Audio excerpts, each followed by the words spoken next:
Christ, man. 57 minutes.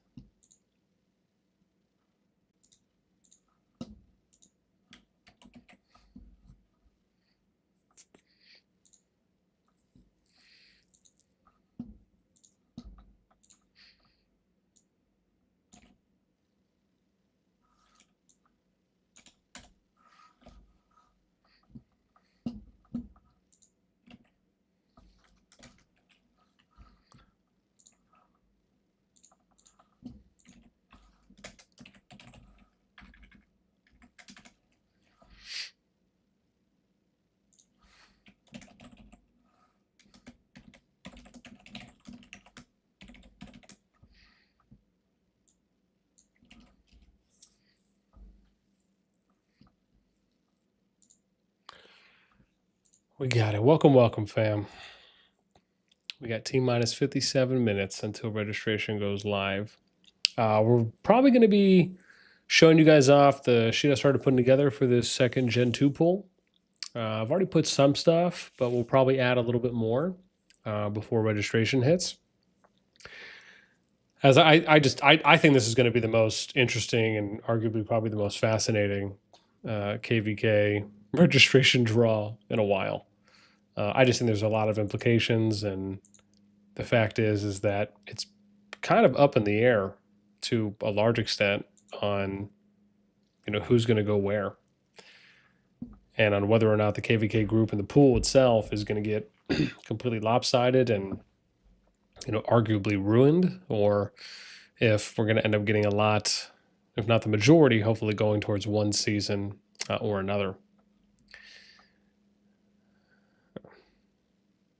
But I guess really at the end of the day, even if it ends up going bad, they still have next season. I guess it just kind of sucks that Rise of the Dragon isn't there for us. But yeah. So we got a little under an hour, and then we'll be able to see. So I'll probably start putting together some stuff, and we'll show that off while we're waiting. And then just kind of hanging out for a little bit too. Let me see what we got here. I got some grub we got to chow down too.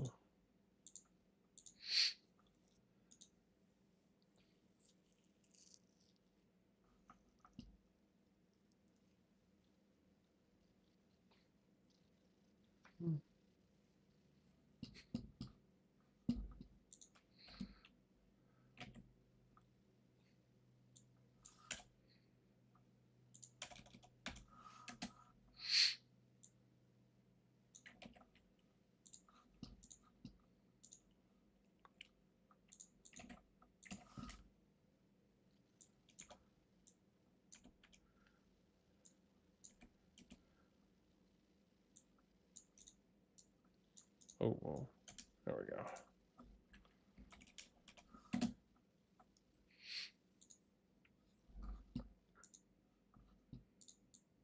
Skadoosh this over. Sugar baby, what's up? What kingdom do you play for? So I don't necessarily play for a kingdom per se. I used to back when I was running my 65 project in that particular kingdom, but since then I just essentially, I guess the easiest way to probably put it is I play in the perspective of that I keep up with everything. I just don't really play, I guess, an active account. I still have my account in 65 where I kind of keep up with minimal daily stuff. But aside from that, I spend a lot of time kind of going and researching and looking at kingdoms and talking to players and doing things like data and interviews and KvK updates. Those things just really interest me a lot more. But yeah, so I guess the short answer is my semi-active, low-active account is in 65.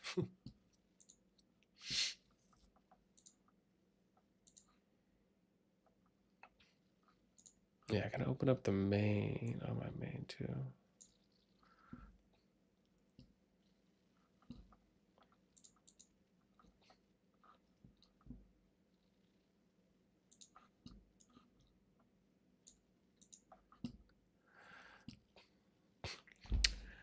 Creel, he plays all of them.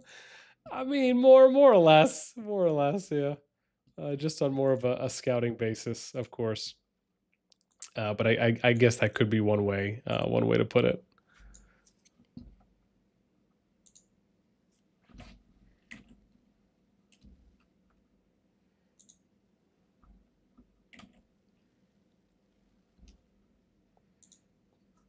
Yeah, we're gonna wait 12 minutes.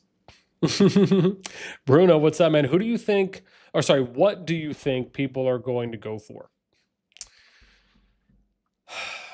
You know, I just put out a video maybe like 2 hours ago, and in that video I'm talking about, you know, which KvK storyline that I think, or scenario, if you will, you know, do I think that the kings and queens are going to gravitate more towards, or, you know, what would I recommend going for?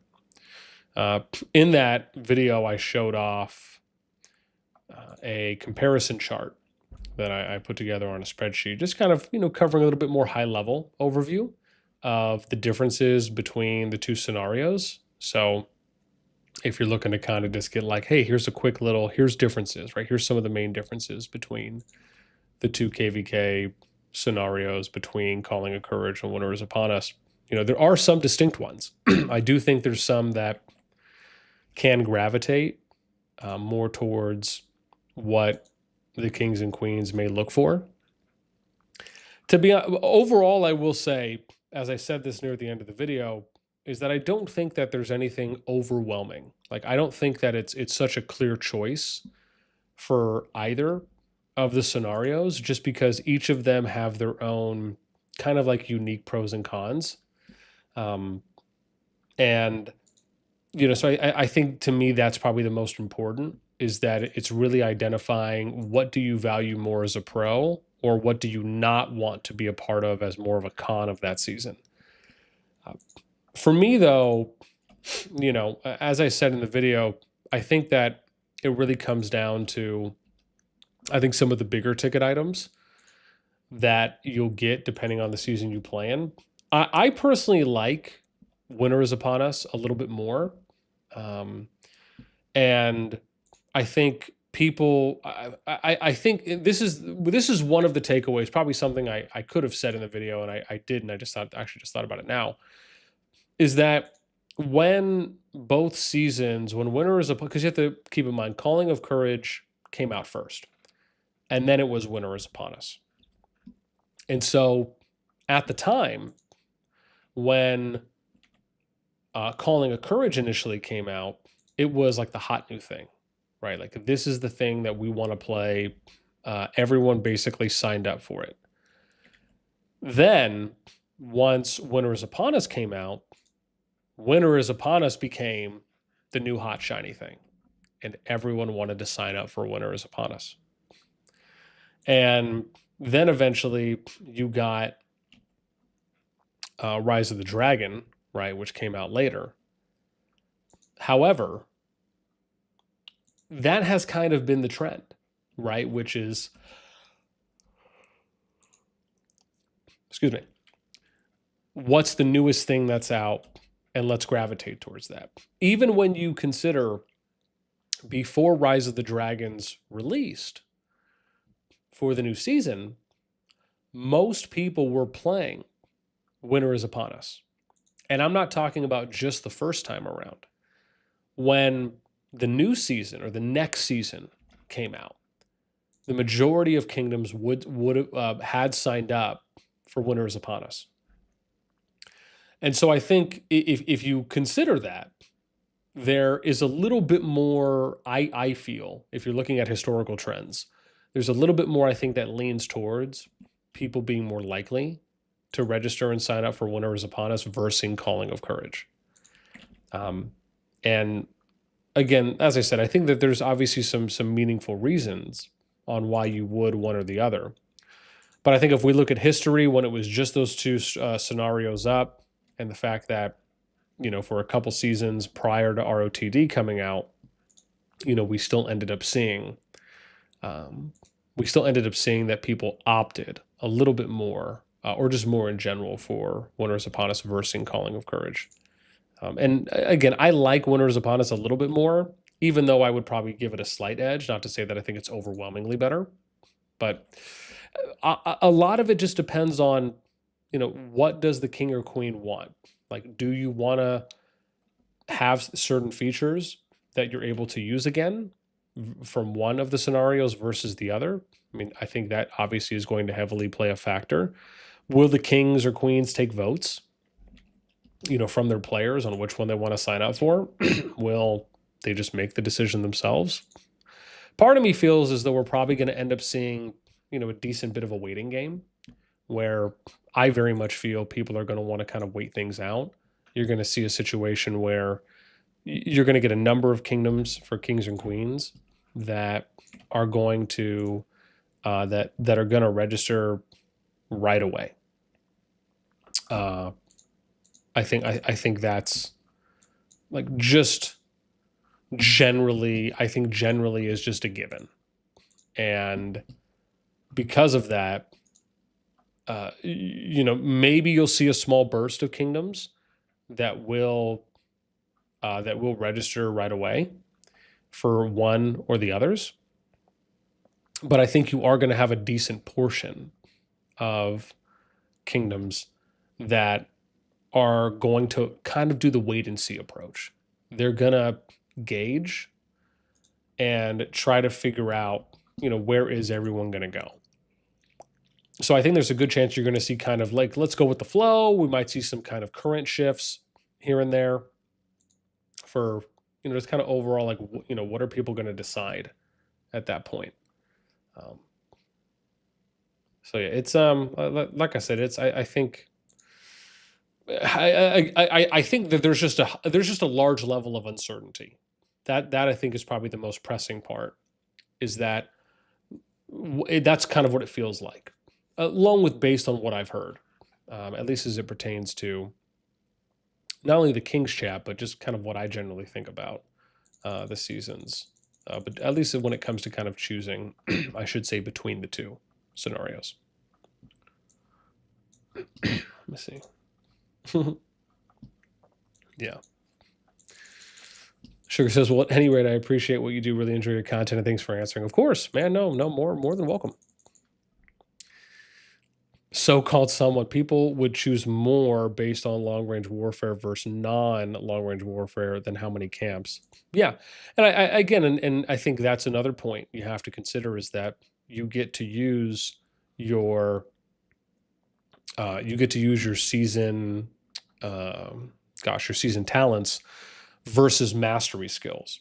I think that there's a little bit more diversity. I think there's a little bit more enjoyment out of the seasonal talents. Also, you get army groups. I think people enjoyed using army groups and being able to kind of go through having that separate talent, maybe compared to kind of doing the master skills and doing those protector quests that you can do in Calling of Courage. So yeah, I think people enjoyed long range warfare when it came out, when Winners Upon Us debuted. So I do think that there are, like I said, some general benefits, that you can see people really enjoy. And I think, based on Winners Upon Us, they really did something different compared to Calling of Courage, where they took kind of a different map shape design, and they ended up also implementing different seasonal features. This was something that not only was a little bit based on feedback, but also kind of something you could tell they were trial and error testing. And, as I've stated, I'm okay with them doing trial and error stuff that they test with, just as long as they, take good feedback from it. And I think when you look at kind of a similar situation of the Rise of the Dragon, the Hall of Kings Q&A that they did, like that was the first time that they did, in my opinion, that meaningful of a change, or sorry, of a feedback collection round prior to, I should say, prior to the start of a new season, and also did it with the Kings group. That I don't think can really be kind of underestimated or undervalued, if you will, because something like that is very, very much a an important piece of information when you think about the fact that they've never done that before, right? They've never done a massive feedback round like that, literally right after the largest KvK pool finished or was near finishing their season. So that's not a coincidence. They probably did that on purpose, where they felt, okay, you know what? We're now going, let's be kind of tactical and smart about this, where let's figure out how we can make the most and get the most out of the season, especially while it's still fresh in people's minds. So like I said, to me, I think it was very well timed out. The fact that they did that, and to be fair, they probably did it about a month ago, or maybe at least a couple weeks ago, because they had to ask the question, get the responses from the kings or queens, and then compile everything to put it out in that Hall of Kings Q&A, the number 5 one they did. So those are the kinds of things I like to see. Like, I want to see them do more things like that, because, and hopefully they get more people into that group as well, because getting feedback directly after finishing a season, if not when the season is nearly over, everything's fresh and everything is very vibrant in the sense where you can really recall everything probably at a moment's notice. And because it's not being lost where you have to go and play another season out, or you've waited too long before asking for feedback. So I thought it was very well done what they did, especially because, like I said, it was the very first time they've ever done something like that, that was near a season ending or right after a season ended, especially with this group because it's so new with the Hall of Kings. It's not like, again, I don't know if they've ever put out like a general one of those player surveys you might see in your system mail, where if maybe they put out something like that. So, that's there too.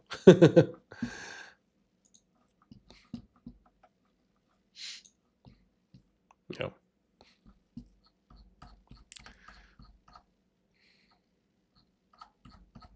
Oh, I gotta see what's going on here. Jeez.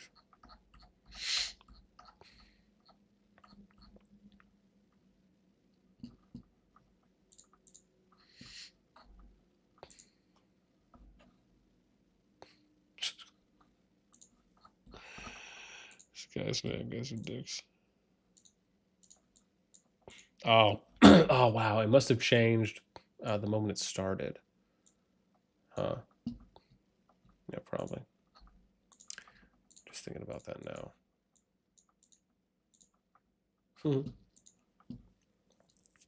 All right, man. Let me get a piece of my grub here.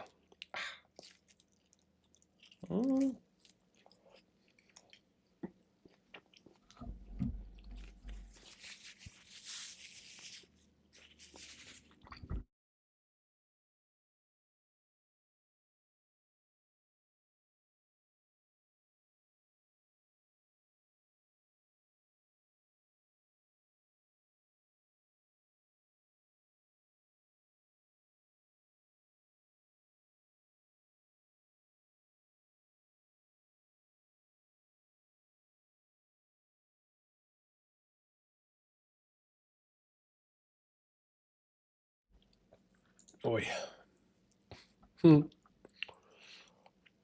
Captain Kyle, what's up, man?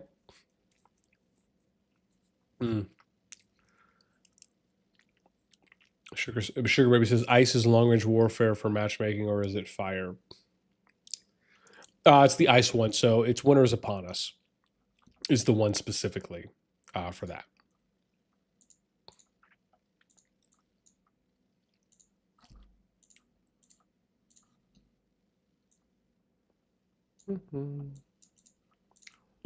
Oh, what if I wrote these ones down already?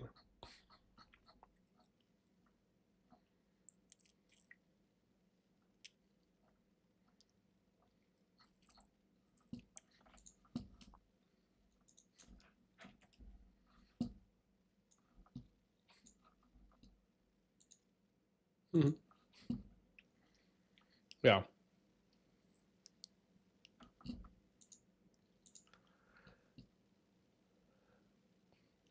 Chris says, I think in my group of friends, the long range warfare was a favorite mechanic. No, absolutely.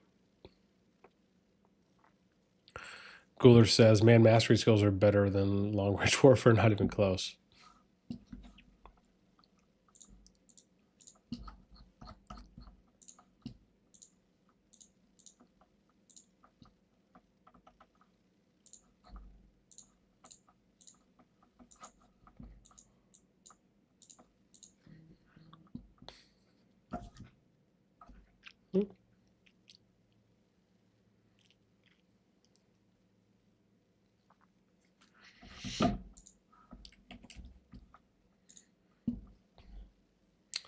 Oh, stop Cooler.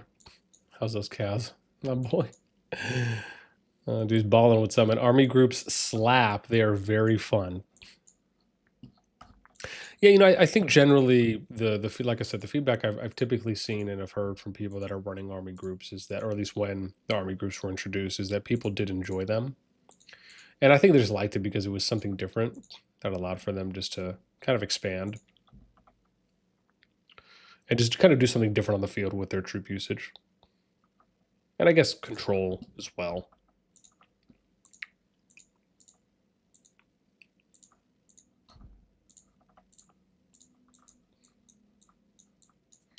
I was got about 36 more minutes. We're getting close. We're getting close to it opening.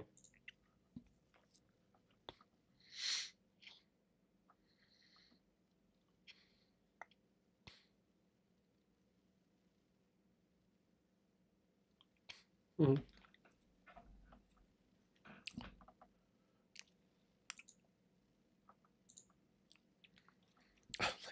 You guys.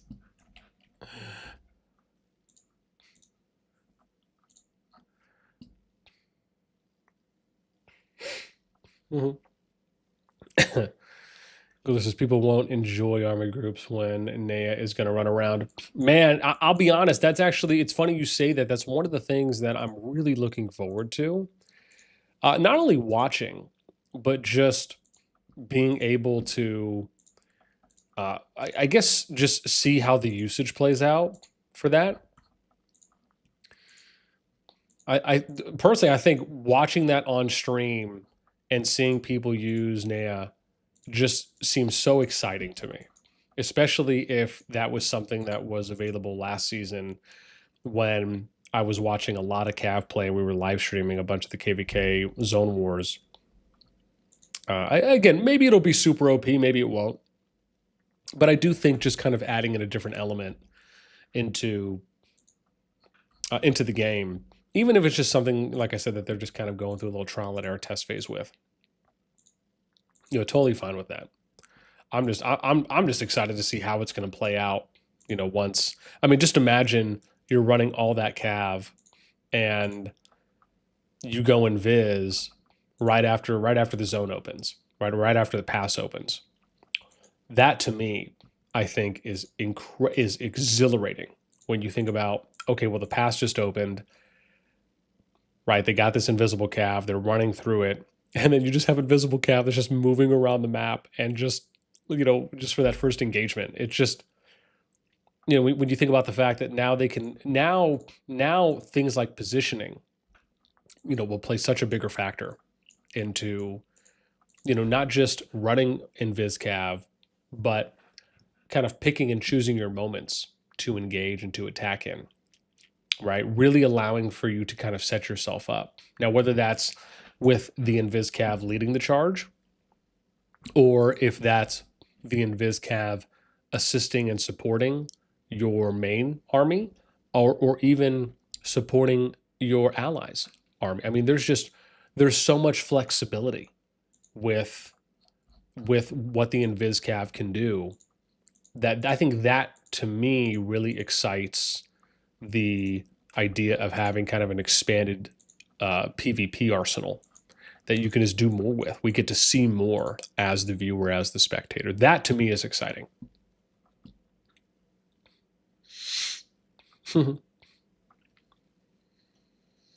Yeah. Arborist, what's up? At this point in the game, even mage mains have one or two good archer legions.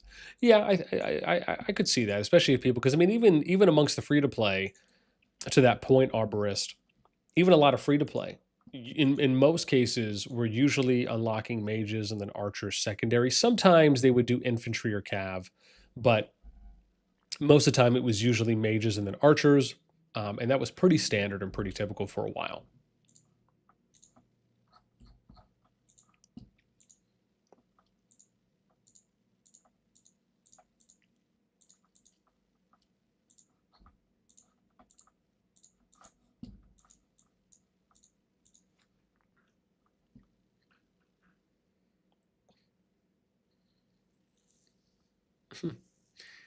Just is it true if you don't have mags, yeah, you're missing out. It has been stated.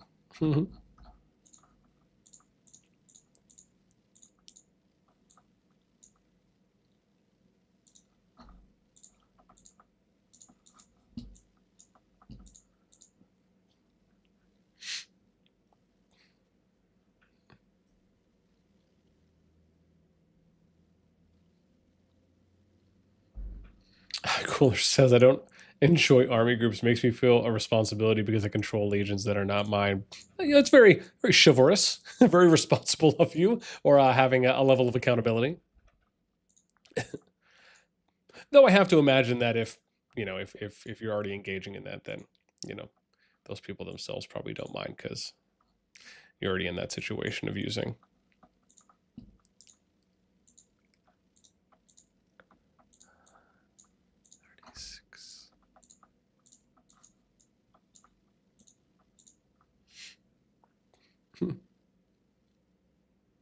Arbor says I'm a mage main. I have Magze and Sinframe Max.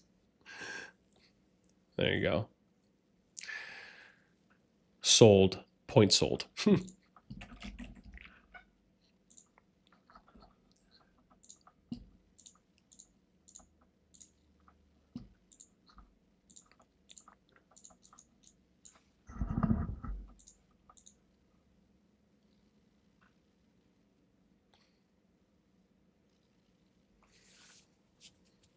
I played in your alliance. I know you do. Creel says an entire army group of Nea sounds kind of fun. Damn, I mean, are you taking that to a new level? Getting a little level up ideas there. Yeah.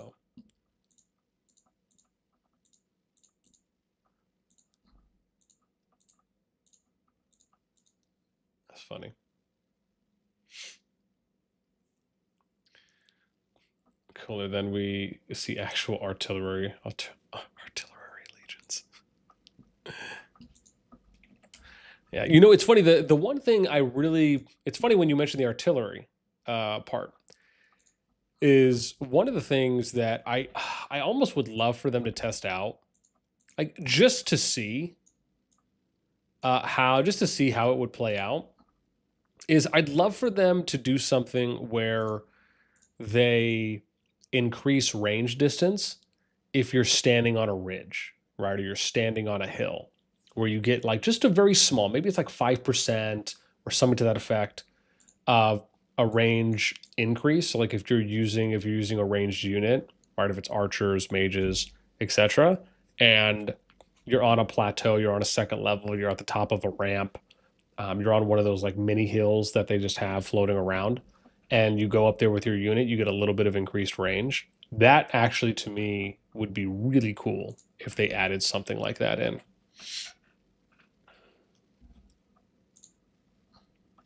Yeah, even if it was just to test it, just for one season.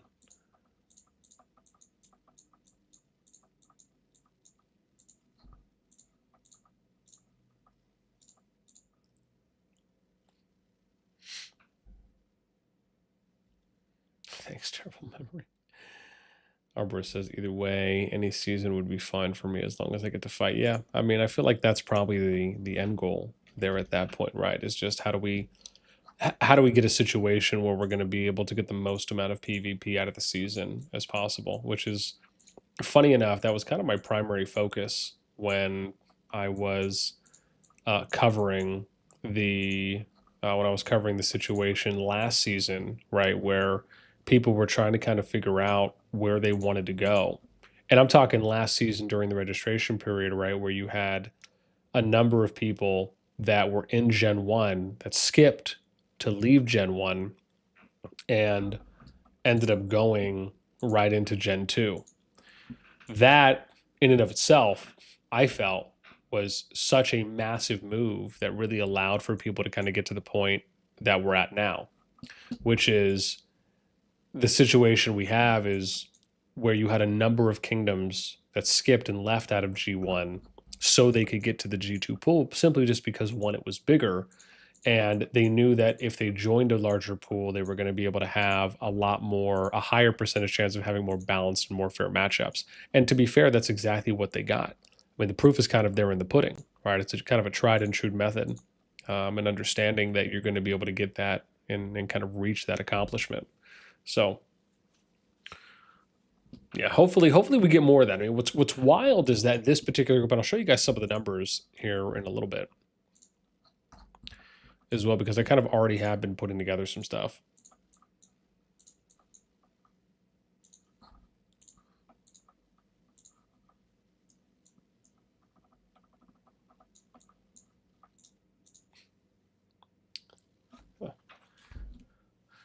Let's chomp real quick. Mm-hmm.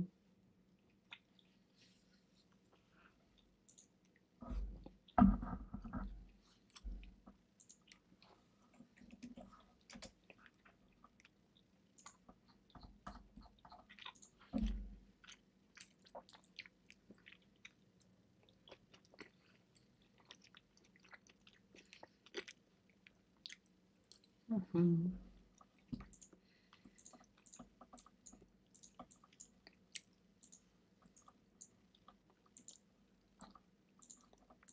Oh, there we go.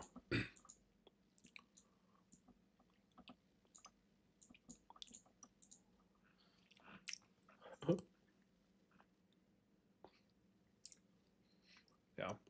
Stan says, "Why can't I donate?" I'm not sure. I haven't done anything different.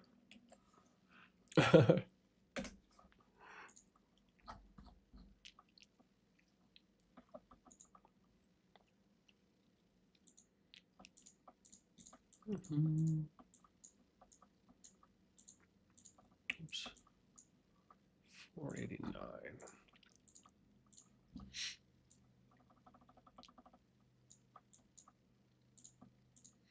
We got, man, 25 more minutes. 25.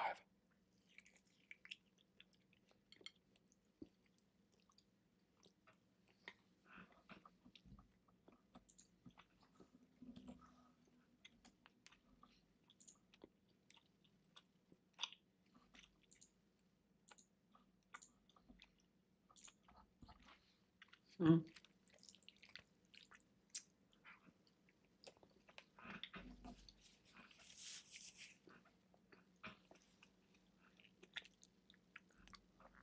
Mm-hmm.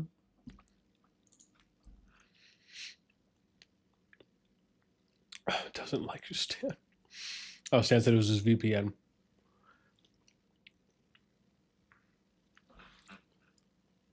Cooler says, I'm going to troll a lot with Nea running as a single legion. Yeah. I mean, listen, man, I can already see people just abusing the field in that regard. Just having the ultimate farm snipers and just free legions. Just basically having like a blitzkrieg unit of invisible cav where you can just run around and just pick off anyone that's kind of in the open field struggling or straggling, if you will. Like, I feel like it could almost be kind of a resupply or reinforcement killer and just picking off like all the stragglers. Because, again, I imagine the Invisible, I can't remember what it was, if it was like 5 or 10 seconds or something if you're invis out of combat, but I know it's some short duration. Just feels like, again, if you play that smart, people could really take advantage of that.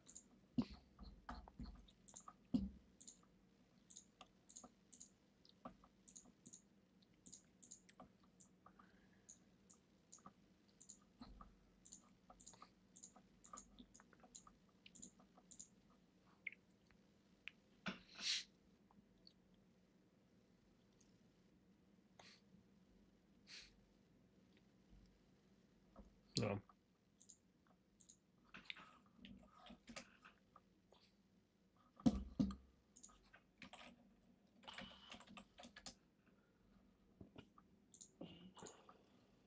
Nice.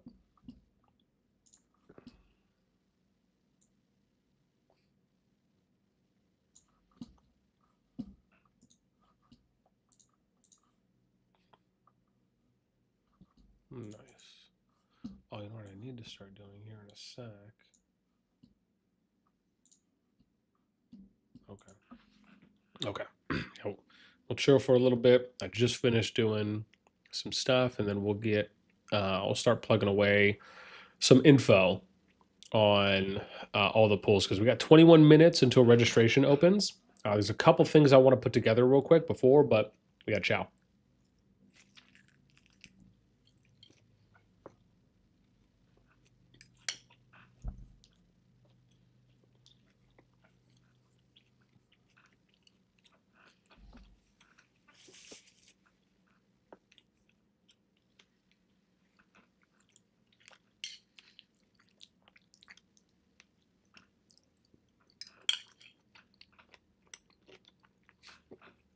Mm-hmm.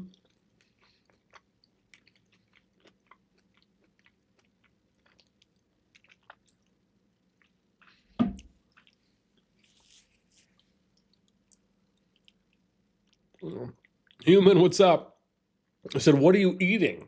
So I'm eating. So I've been on this like crazy. I've been on like this crazy fitness grind lately. So I re-signed up for this kind of CrossFit like gym that's kind of right down the street from me, and I've been going 6 days a week on the weeks I don't have the kids. And then when I do, I think I'm going Mondays and then Fridays. So it was only about a 3 day break in between, kind of on the off weeks. Um, but yeah, been going every day, like 7:30 a.m. So basically, because of that, I felt like, you know what? Well, if I'm going to be working out, I need to make sure I'm eating right and just kind of, doubling down on that. So I got like 2 lean pork chops, and then I got this kind of concoction of mixed vegetables. I'm a big veggie guy. So what do I have in here? I have diced onions. I got bell peppers, red, yellow, and orange. I think that's right.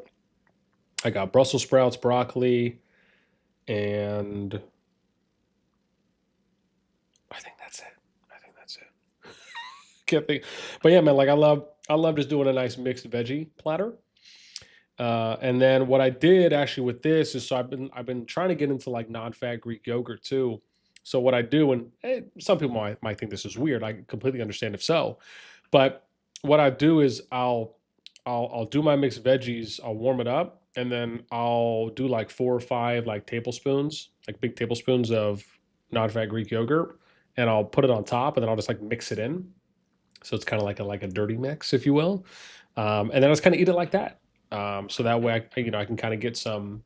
I think it's like cultures. I think they say it's like active cultures and probiotics in the yogurt. So yeah, it kind of like coats the veggies. So I mean, again, some people might think that's disgusting to kind of put it on there, but I don't know. Like I think it tastes good.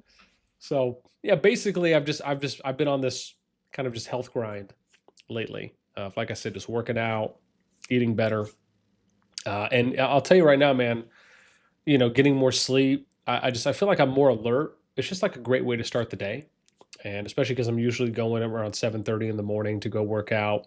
These are like 35-minute sessions. I think it's like 45 on a Saturday.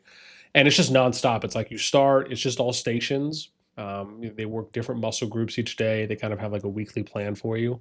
And it's one of those things where you can go as hard as you want or you go as light as you want, right? So it's like at each station they have different weight levels, so they really give you the opportunity to kind of customize what you're doing, which I really like. For me, that's enjoyable. Like I like going out and working out in groups, even when I go for runs. Like I love running with a friend or with someone else, whether it's just having a pacer or someone there that you can work with. It's fantastic.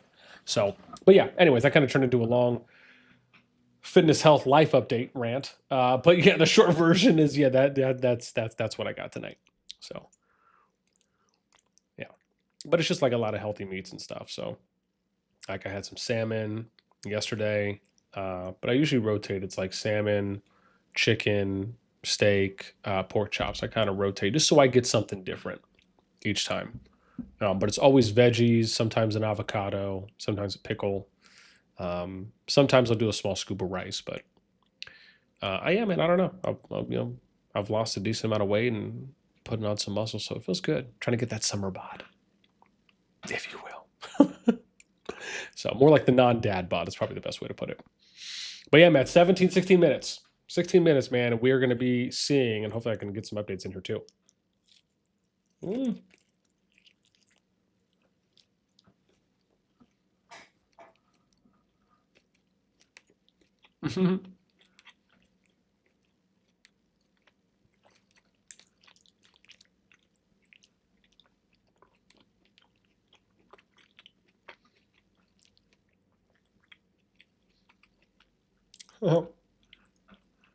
Humans like sounds healthier than what I mean, at least for now, man. I've been on this for like 3 weeks, 3 or 4 weeks.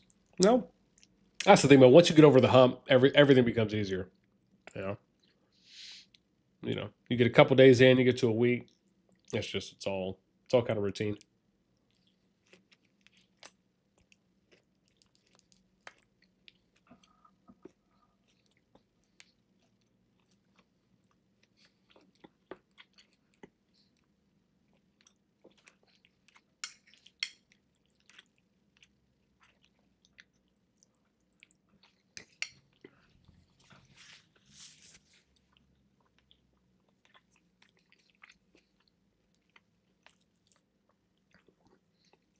Bakuna, what's up? Welcome, welcome.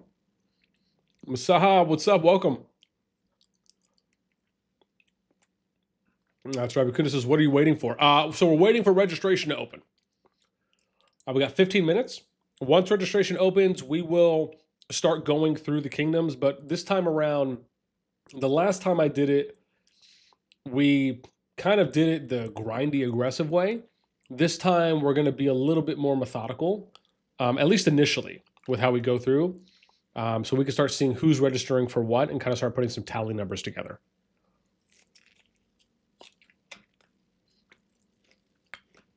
Mm-hmm.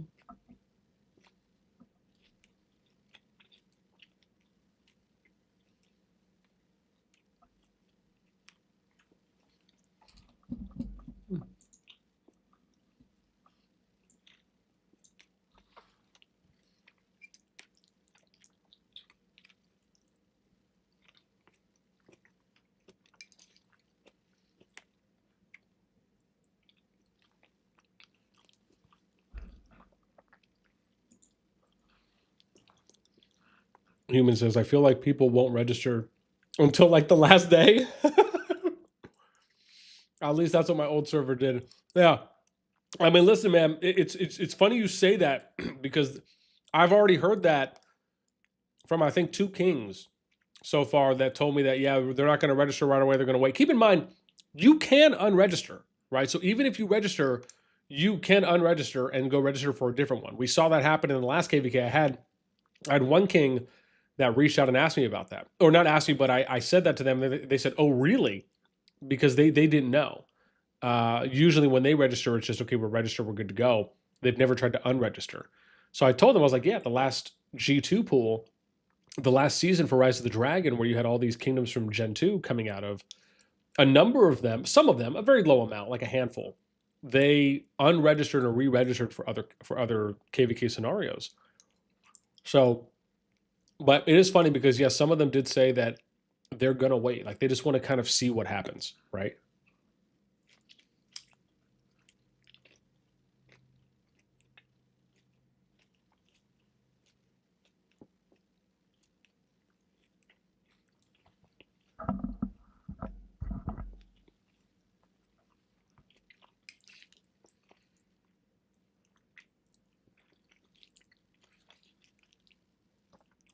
I was getting there, though, man. Almost 12 minutes.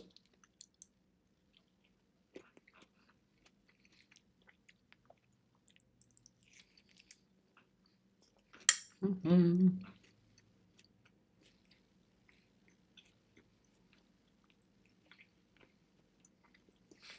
Mm-hmm.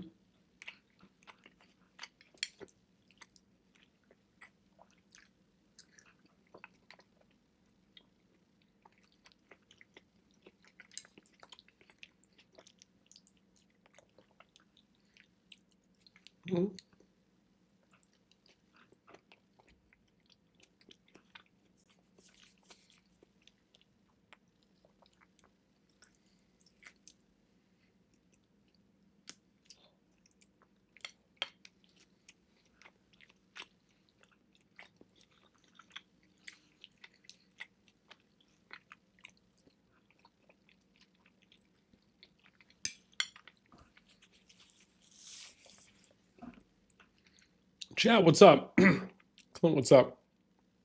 So chat said, do you know what is happening to players migrating out of top alliances? You mean as far as where are they going?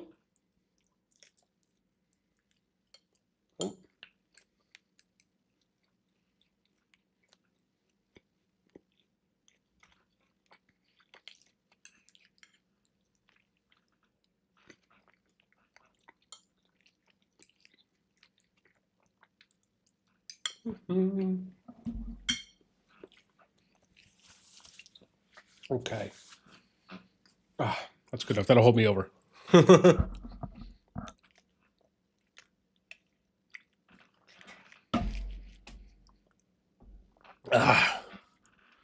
Okay.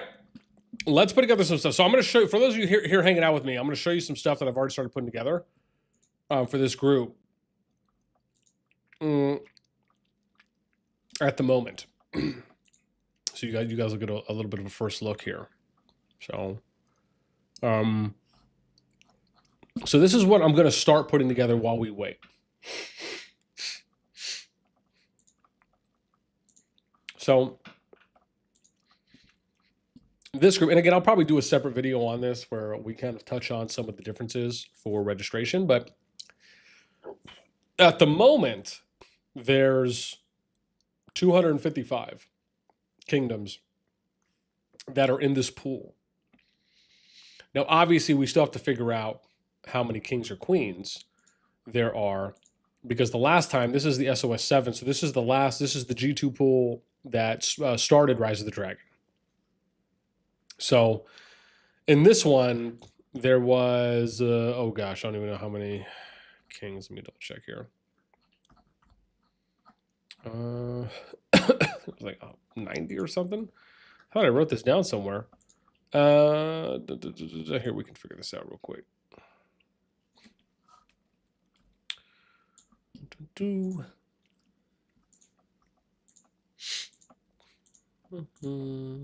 we go. Oh, crap.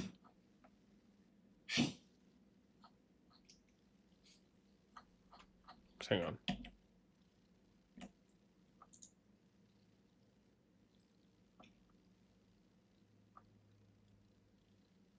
Okay, here we go. Sorry, I forgot.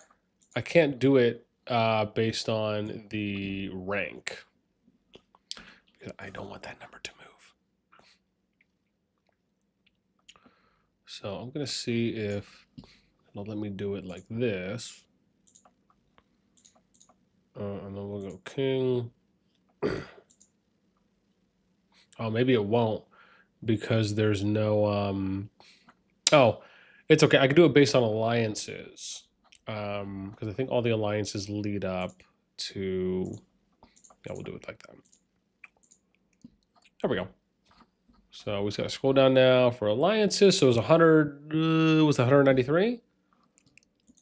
Or we'll plug that in. We'll say 193 G2 last season. Okay. We'll go black there. I don't know if I'm going to do a percentage there or not. So one of the things that we can do now is I got to figure out the amount of kings and queens that are there. So we have to go through all these kingdoms, which I'm going to do now. I'm going to do it on this side screen here. And then we can update this while we go. Yeah. Sorry, chat. So you were saying about, do I know what's happening? Yeah, so I'm aware of a number of movements that have been taking place. I will probably try to cover everything Trying to think. I'll probably try to cover everything before the season starts or once migration finishes.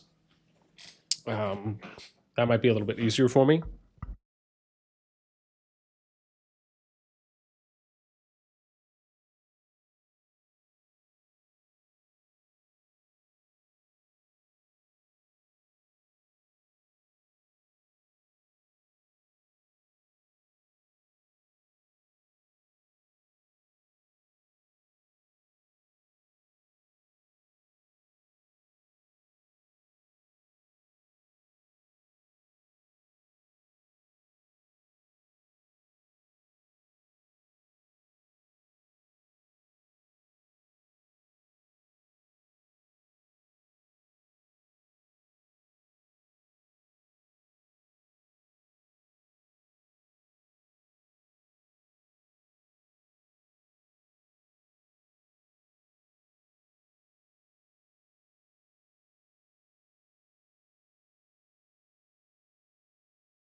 Okay, okay. Sorry, I had to. My my daughter's finally called me. I'm so excited. This is the very first time either of my older girls called me. So, got me in the feels. Sorry, you said but the players migrating. Sorry, yeah, I was trying to finish just basically saying that basically just saying that yeah, we will be I'll be doing something on that so I can kind of try and cover the movement. I haven't got a recent scan from Fuzzy yet, so because I know he's finalizing some stuff to try and get like a daily scan system set up for me, so that way I don't have to keep asking him for those going forward, which I'm sure will be lovely. But yeah, so anyways, we got where we at? We got 4 minutes. So let me go through this real quick because I know I said I was going to try and get some of this done before it goes live. Because we'll still have plenty of time afterwards. I don't think anyone's going to maybe select something immediately. I don't think there's going to be a large influx. So we can focus on getting this part done. And so what we're going to do here is we're going to go through each of the kingdoms first, and we're going to see who has a king, who doesn't have a king. And then we're also going to go through and see what their migration scores are, along with their activity status. So those would be a couple things we're going to do just off the rip. Maybe we'll do age. I'm not sure though. We're at least going to do this though for now. Would be cool to see. I'm curious. Is that something you guys would like to see? So like how old the server is? Just before I start, is there any interest there? Maybe I'll save that for last because we could always go back and do that one too. Yeah, Captain Kyle, what's up, man? Rumor has it you are doing a Don interview, real or fake news. That would be that'd be news to me. So, yeah, I did reach out to Don and ask him about whatever was going on earlier on the stuff that he was saying about Echo in the Gen chat, where I obviously it seemed aggressive. Where I think he said like 90%, which I thought was a massive claim, where he said like 90% of the merits in Echo are fake or inflated. So, but again, as I stated in my response, I just felt like that's a massive stretch to say that. So, yeah. So, I mean, but I told him, I said, look, I did DM him and I said, listen, dude, if you have anything that's concrete, you know, I'm always happy to see anything. Yeah. Complex, what's up, man? Second account guns came to 357. We have guns. Really? Oh, very nice. I mean, that's the thing, man. Like in Guns' case, you know, it is somewhat beneficial for him because of the fact that he plays and actions that while he streams. You know, it's good for him to kind of have kingdoms, excuse me, to be in kingdoms that are also to a degree in, and it depends on how he wants to do it. Like I've talked about this before. He can do it where he puts his account in different kingdoms. So they're in different kingdoms that are in different KvK scenarios, or sorry, different timelines, different KvK timelines. So he always has something going on, right? So when he streams, he can always stream some action. But the challenge there is that because a lot of the kingdoms are going to the same pool, especially the Gen 2 pool, with it becoming more popular, BTX is here now in the Gen 2 pool, and you're just going to start having more kingdoms, I believe, which is what they should be doing, is gravitating towards one KvK pool, which is the Gen 2 pool now. He might end up in a situation where he just needs to move his accounts to different KvKs that he can fight in, right? That are within the same pool. So there's always that, right? It kind of just depends on how he wants to play that out. Yeah. RPC, what's up, man? Hey, do you know which pool you are? Do you mean like how to figure out what pool you are? Is that what you mean? You have to give me some maybe a little more specific there on that one. Trevix, what's up, man? Hey, man, real quick, can you launch a Darkling Fort rally with Naya and test it if the rally is going to be camouflaged? I don't have Naya unlocked, and that's just because I'm just going on my scout accounts that are around like 7,000 power. So, and yeah, that probably again, if I was making a little bit more money, I wouldn't mind investing in my main so I could do tests like that and just, you know, move to a server that I can do those kinds of things. But yeah, that'd be one of the few things I wouldn't be able to do. Not because I don't want to, just not necessarily in a position to do so. Oh, my bad. Naya Rally is, oh, there you go. Human said that. Okay, nice. Human said, yeah, Naya Rally is camouflaged. Interesting. Wow, man. Naya Rally camouflage. That's pretty OP. Dream, what's up, man? Tiny making his own server. Yeah. Yeah, I did hear that. So I did hear that was something that that's something that was going to be happening. So let me, oops, where's the, I don't even know which one I'm looking at right now. Let me see here. It's my S5. I'm trying to see which one I want this to be on. Yeah, let's go over here to this one. Okay, good. All right, reset hit. Now we get to go and look at some stuff while I also pull up some other information. I'm curious if anyone has. But yeah, sorry, Dream. I did hear about, oh, dude, look at that, man. No one's registered yet for winter. No one's registered for anything yet. Look at that.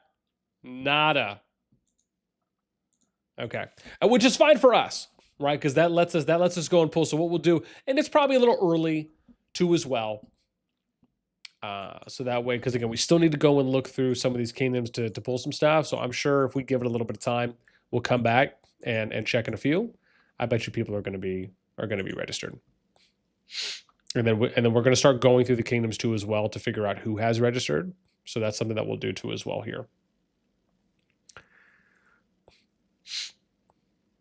Yeah, but I did hear about that dream with, yeah, Tiny was gonna, I think I guess officially him and his group is leaving Laws, and they ended up going to a new kingdom to basically do a rebuild, which is funny because when I was talking to him about it earlier today, I told him, I said, man, listen, like, you know, that's what I had recommended him to do in the beginning, which was, you know, especially because there was still a migration window open for that, to where he could have still accomplished that and have more people come in if he wanted. But I get it. It was a different perspective for him at the time, but I still think it's the right move for him to do that, especially if, I mean, that's the thing. It's hard, man. It's hard when when you believe that you know and you want to do things a certain way, and when you join another kingdom, sometimes that can excuse me, sometimes that can demotivate, deflate your efforts in what you want to do as a player, especially even more so if you have a group. And Tiny's always kind of came across to me as like the type where, like he wants to kind of call his own shots. He wants to kind of run his own show. That's just kind of where I see him more for how I view it. Soft Hearted, what's up, man? Welcome. RPC, how big would yo? Let's register.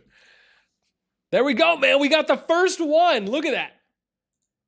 Oh, look at that. It even switched to 2. That was pretty cool. It switches in real time. That's actually dope. I've never seen that happen before. One, I'm just watching it. Look at that. 2, no one's going. Like I said, I said this before. My view is that everyone should just register for Winter is Upon Us. Like I think if you're giving a little bit of an edge to one scenario over another, I think Winter is Upon Us wins that out just by a little bit. And yeah. So but I think no matter what people choose, my hope is that people will go, the majority, if not everyone, will go to one scenario, because that's what absolutely needs to happen. If you end up splitting and we get this half and half, or you get 75 here, 85 here, it's not going to feel as good, because you're just going to have a higher percentage chance of then having more imbalanced and unfair matchups going in. So yeah. RPC, you said, how big would the next pool be? Do you know? So the next pool after this one, honestly, to be fair, the next pools are only getting smaller and smaller. And that's just because most of the kingdoms are wanting to get to this pool, which is the G2 pool. And that's because when you just have more kingdoms in the pool, you have a higher percentage chance of just getting more balanced and more fair matchups. So the last pool I saw was, I think it was around like 50, 55 kingdoms. We'll have to see what the next one's going to be after G2 starts. And then they get in there. So it's... Oh, Yami, what up, girl? That could be the case. Okay, so maybe even though I saw it real time, it's okay. Maybe it's delayed. Okay, touche. Yeah, because again, I don't have a delay on right now. So that very well could be the case. Yeah, no one. Okay, no one's going calling to courage. Look at that, dude. We got 4. Oh, but Jesus, we're getting more and more signing up, man. I can't wait to go and play Where's Waldo to find you kingdoms. Yeah. Human says, does age really matter? People can technically migrate from any server. I guess that's true. Yeah, maybe I need to remove age. I thought it was a decent idea, but that's actually a good point. It's a good point. Traffics, the new migration rule makes it that you can only migrate to servers are older or younger than you by 200 days. Yeah.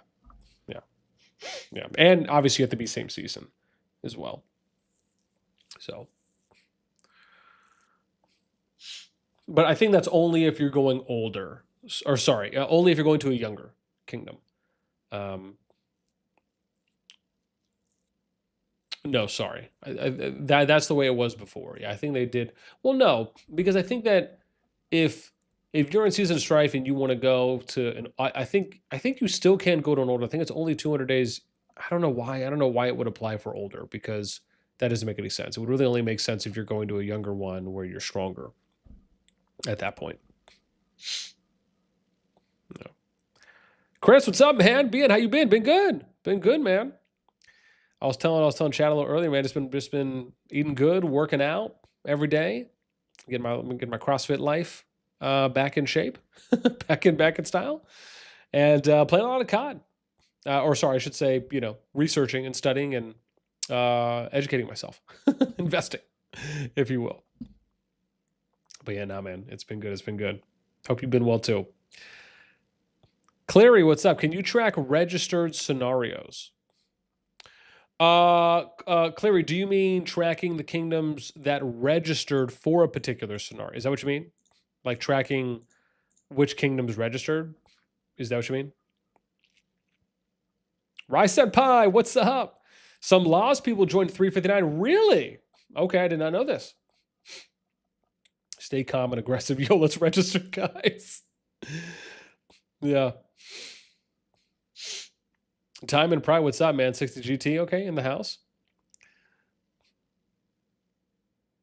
We're still cooler. We're still at our fapping session, you guys. Let's go, Yami Cooler. What's up? I'm Halunky. I'm not a stranger for you. Oh, Halunky, yeah. Well, listen, man. I'm only going off the name I see. Traffic says, because older kingdoms absorb the whales from younger kingdoms, making it hard for new kingdoms to shine to the top. Yeah, I mean, like I said, I could understand them putting a limit on how young of a kingdom you can move to based on age. But if you're a kingdom that's like around 200 and you want to go to Kingdom 1, I don't really see, why that would necessarily be a problem. Seems pretty reasonable. The top kingdoms are the same since the game release. That gives an opportunity for new kingdoms to kind of like, yeah. No, and again, it makes sense for me going younger. Absolutely. Gula said it's hard to know who's who. Clan, what up, baby? Yo. Welcome. We're still at 4.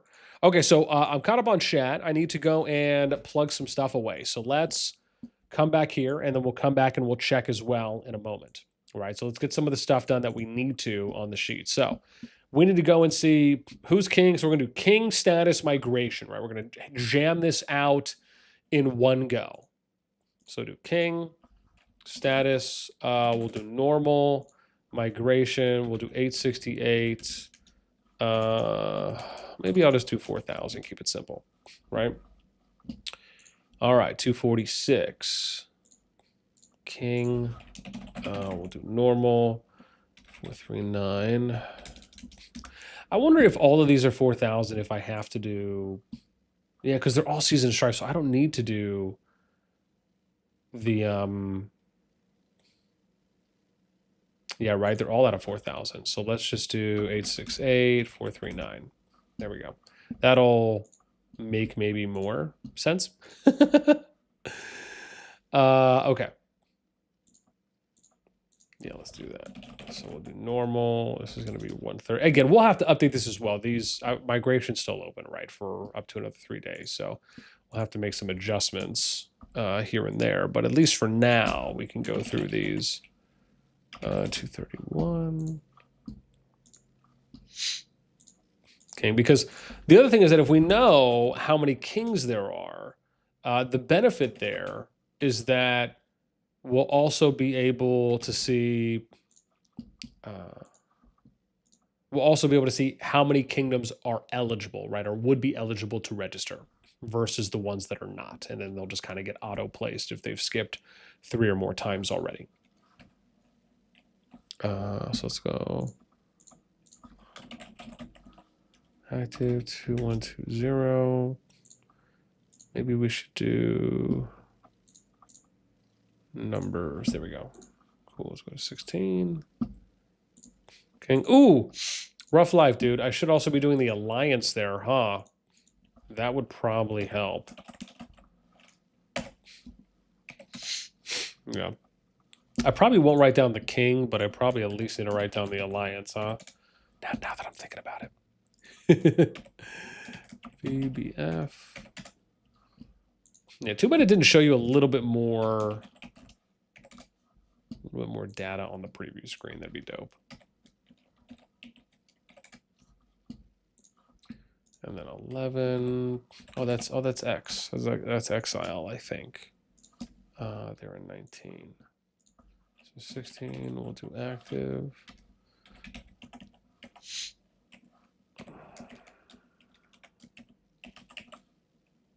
Oh, that was too much. Yeah, the 91. Stan, jeez, you guys, man. But for 256 RP, we voted, and it was 32-35 for SOS2 IFAB. I think it was overwhelmingly for SOS2. Yeah. SOS 1, I think, is better for lower power players free to play because of the hero skill swap system. Yeah. I could see that. I could see that being something. Where are we at? It should be at 91, right? So, ooh. Okay, 91, no king. That's a potential prime. And no alliance. All right, let's go to 101. Ooh, look at that. 101's empty too. Jeez. 32. Damn, 105 too. Jeez. Look at that. Come and get it.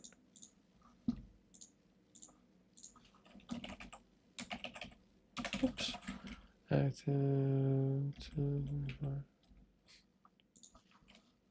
Oh, this is where VOC plays. Okay, I've seen that before. Oh, wow, empty. Okay.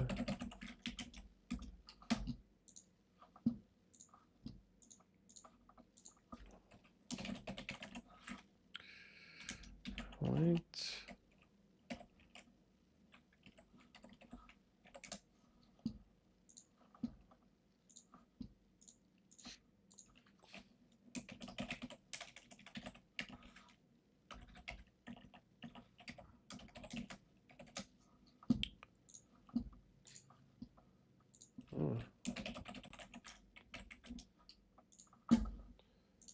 Interesting, interesting.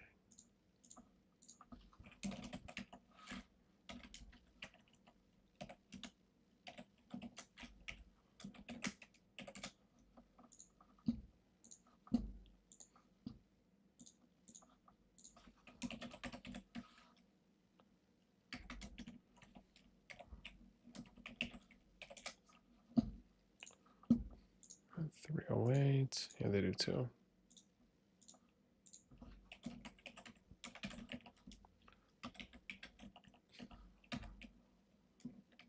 Oh, this is RS. I think I've seen that before.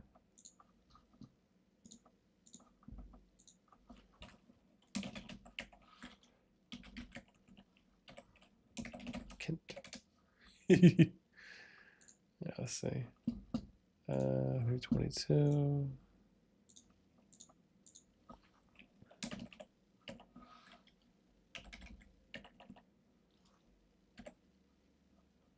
Oh, you know what? I think I'm going to scoot this over so I don't have to exert additional clicks.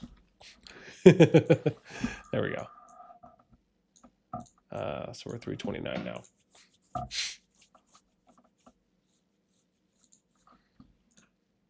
Okay, sweet. Let's keep chugging. So we'll do this, and then we'll take a look again here in a bit to see how many more people have registered. Yeah, this will help us because once we basically have all this done, it'll be a lot easier to go and then look at particular kingdoms that we can attempt first. Like, for example, you might want to look at full and crowded kingdoms, right? Kind of going in order of like full, crowded, active, and then normal when you think about what kingdoms you want to check first to see if they've registered. Along with obviously just knowing which ones are eligible to register versus not.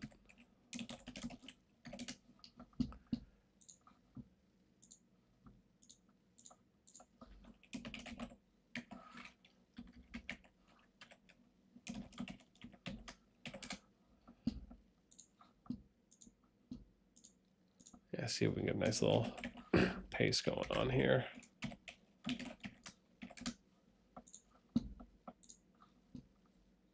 Oh. Oh, did I write this down wrong? I said 403. Oh, it was 4. Okay, good. I said 406. Oh, whew. Man. Good thing I am checking that as I go. Damn. That feels like a great kingdom right here. Look at that, dude. 19 points. Talk about prime rebuild. My God. It's probably as good as it gets. Oh,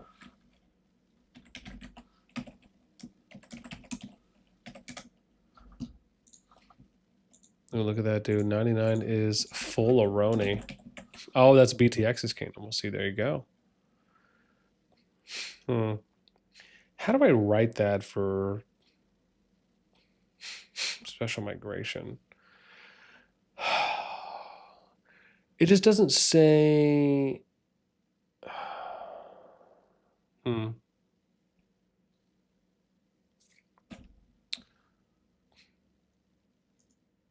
Maybe I just do a note here, huh?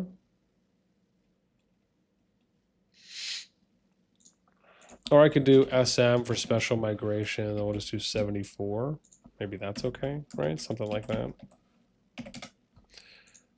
That might be somewhat okay, okay-ish. 253, nice. Ooh, wow, this one's nice too. Jeez, look at that. Oh my gosh.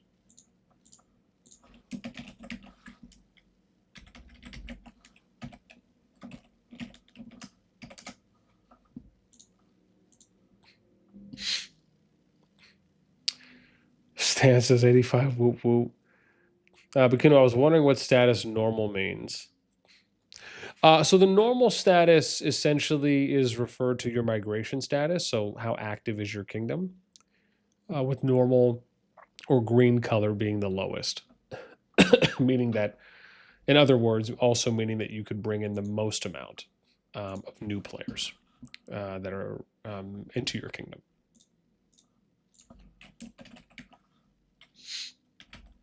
Damn, look at that dude, 27. Gosh, dude, talk about prime rebuilds right here. Oh my gosh.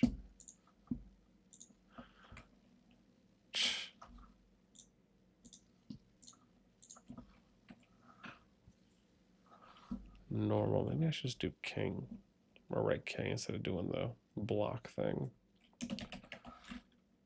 Oh my gosh, 11. What is going on? Dude, these prime real estates that are just dropping in front of us right now. Jeez.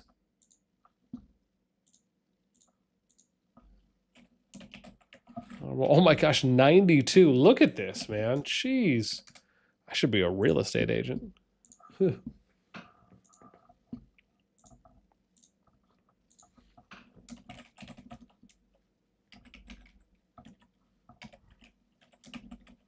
It's Ragnarok's kingdom there for 3. 4, yeah. Yeah, that's RVO.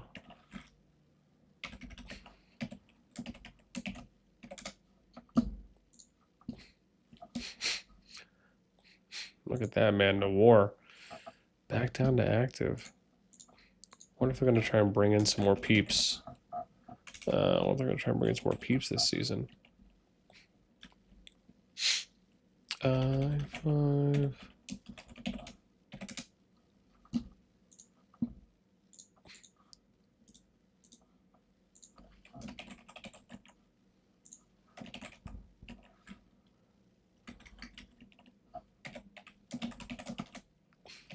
TOC. Let's do 8.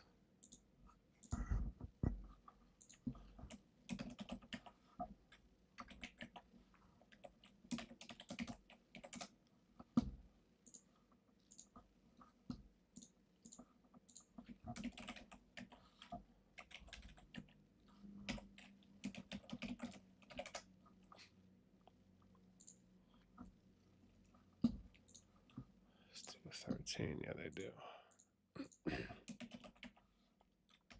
Ooh, look, them 205 is nice too. Damn. Wow.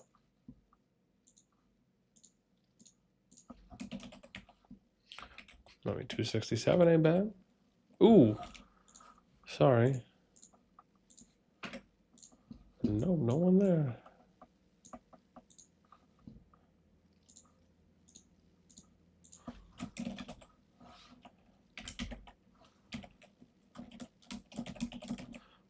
This is where God lives. Kingdom 15. Mm-hmm.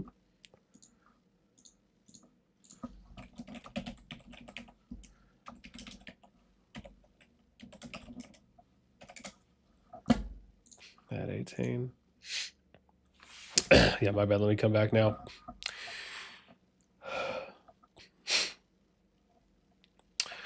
Clan. BN, you're giving away some valuable info for free. I am? What valuable info am I giving away right now? I was with them on 406 and one horrible. Then Bikuna, so many people migrating out this season, but I understandable. This season hit hard on most alliances. Yeah, I mean, Rise of the Dragon, man. It's just a lot of people fought. Some argued were exposed, and some, became rock stars. So cool. What's up, man? How do you have an account in every server? I'm trying to make a farm in a server where my buddies moved and game won't let me. Well, the way I did it was, keep in mind, I've been making characters in every kingdom since beta because I started in Kingdom 2. So basically, I just, waited for a new kingdom or sometimes just a few new kingdoms to come out, and then I would just go and make them. So all my characters were made during Season 1. Season 1, or I should say the Season 1 of those kingdoms, right? So when those ones started, that's kind of how I went to go and make all mine. I'm not sure how it is now, because I haven't really tried to make a character in a kingdom that's not in Season 1, because that's just the way I've always done it.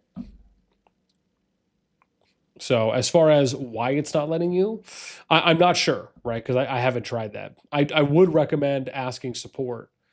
Maybe it's something where you have to wait for them to be out of KvK. Maybe you have to wait for them to be in pre-war.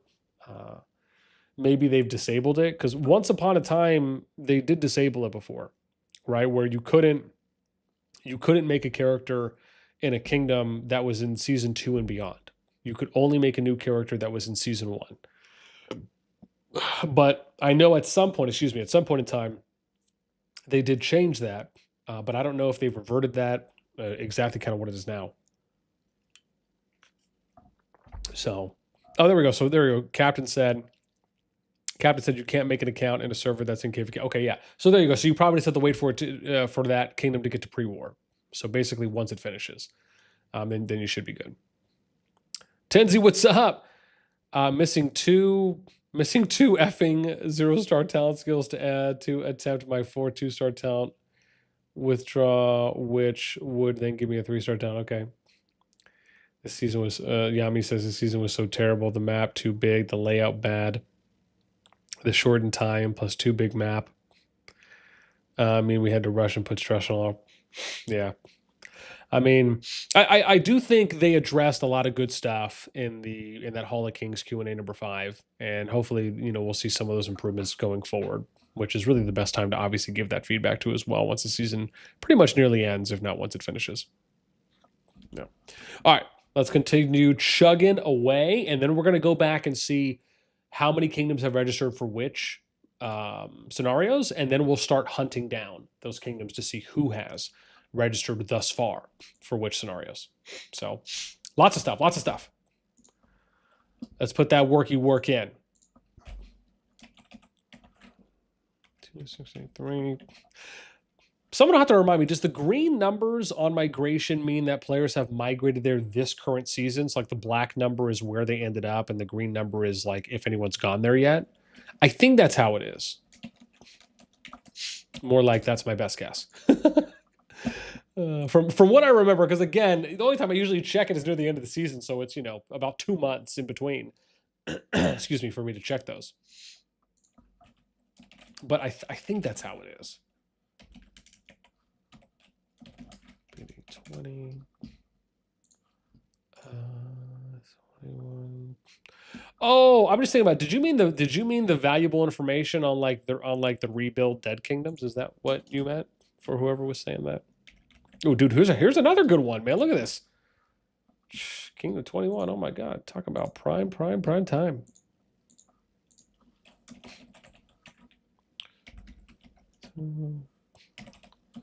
SVP 22. 27. Oh yeah, that's where laws is at. Oh wow, they dropped out of crowded.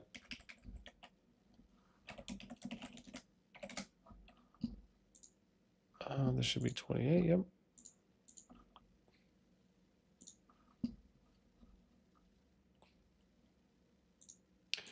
Oh, you know what? Let me see. Where are they, 20? Let me see if I can shrink my thing here.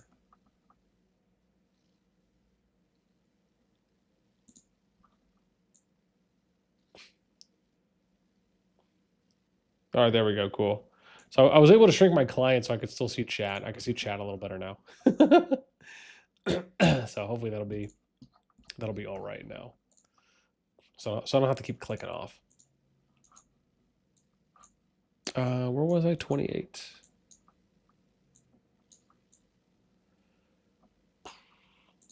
Okay, there we go. Active. Oops, I'm sorry. It's normal. 6.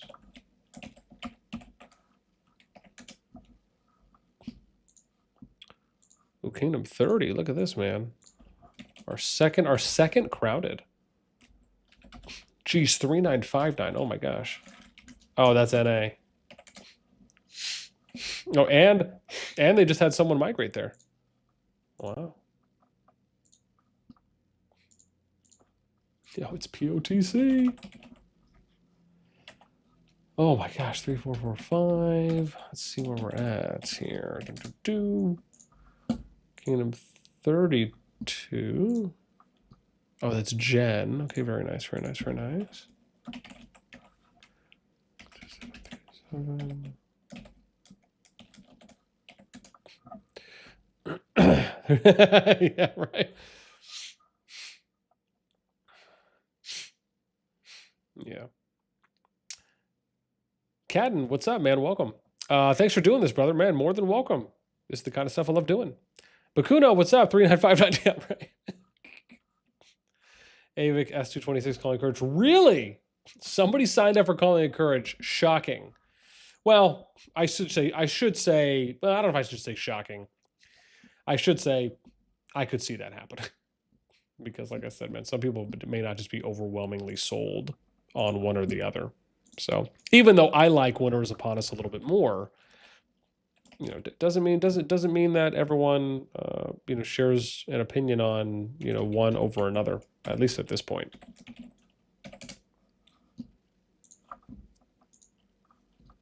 Oh, that's Chubb. It's the Chubbers. I remember watching them last season too. Oh, here's 40. Here's TFS. It's TFS. Active. This is wild to me. How are you active at 3,179 points? That makes no sense to me. To me, if you're over 3,000 points, you should be crowded. And then once you hit 4K, right, like normal up to, like, maybe normal goes up to 1,500. And then from 1,500 to 3,000, you're active. And then once you hit over 3,000, go crowded. Like, it's just, this is not difficult to me. All right, let's look at where BDO is right now. See, BDO's crowded at 3,809. See, look at that. That's not difficult to figure out.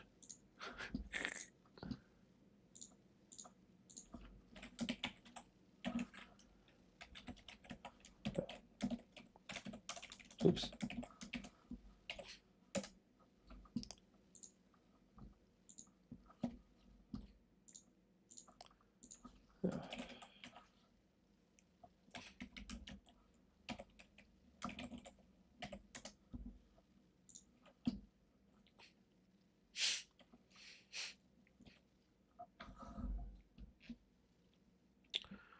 CFC's fun, the F you mean? Preferring long-range warfare over mastery skills is wild. Well, keep in mind it's not just long-range warfare is calling that out. I think it's just more of the seasonal talents, along with things like army groups, and also the fact that you can't get Zone 1 invaded. That I think some of those are reasons on why people might find Winter is Upon Us a little bit more appealing. Versus Calling of Courage, because that's the thing, man. If you go play CoC, you'll have to watch out to get Zone 1 invaded, because on the third to last Agrestone chapter, which is unscarred, is when the starting zone opens. So again, it just depends. Like I said, man, and that's what we were talking about earlier, even in the video I did. You're kind of just picking your poison, I feel like, a little bit at that point. It's just, you know, what are you okay settling with? Is really, I think, just what kind of kingdoms have to decide for themselves. And I mean, also with the fact is that Winter is Upon Us is a newer season. because it came out after Calling of Courage. And I think a lot of people enjoyed Winners Upon Us because we did see more people on average sign up for that versus Calling of Courage prior to Rise of the Dragon coming out, when there was multiple seasons of just those two options.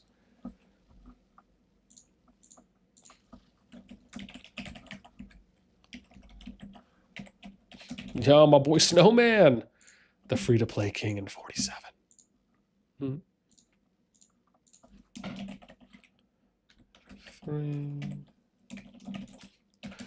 MCU. Yo, has anyone seen Thunderbolts yet? I was totally thinking about going to see it yesterday evening. And I didn't. I did not go.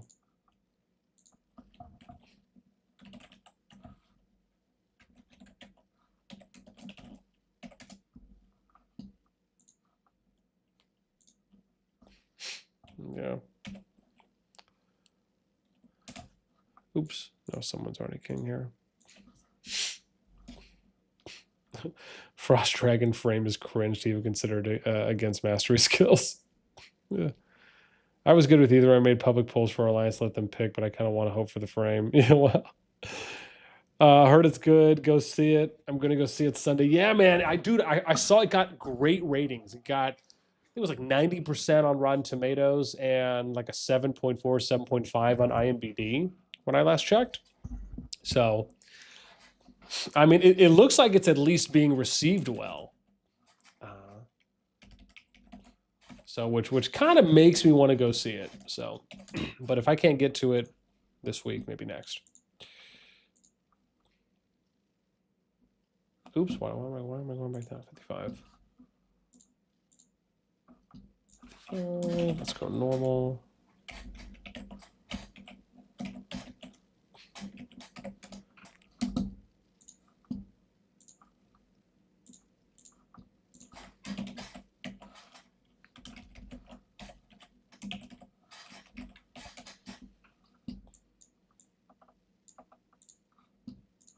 Ooh, look at this one, 57.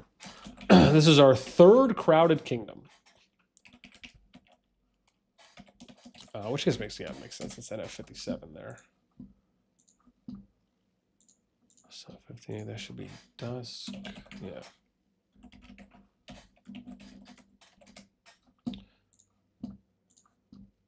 Oh, here's Echo. Okay, so they're crowded.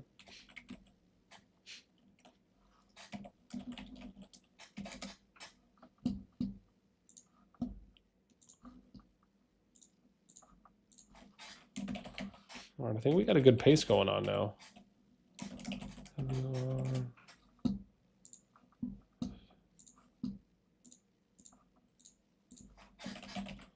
Crowded. Wow, 3585. Okay, it's a little bit lower on that front. Oh, it's FG. It's the FG family.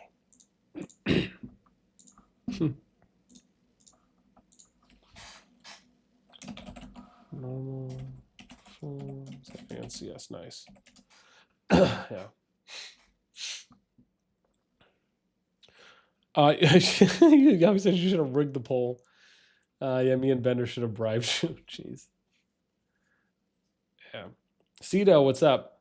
Or is it Cedo? One is called Dragon New Server Open. So they've been opening around a day, a day to a little bit longer than a day. If you want to get an average, just look at the last couple kingdoms and look at how old they are, and then you just average out the intervals. Excuse me, you just average out the intervals in between, and then you'll be all set.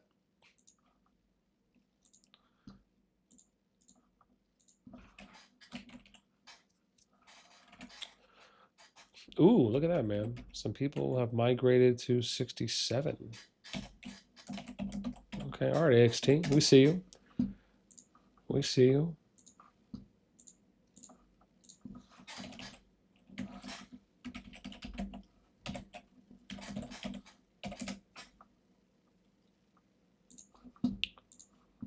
That's 69. Oh, it's PX.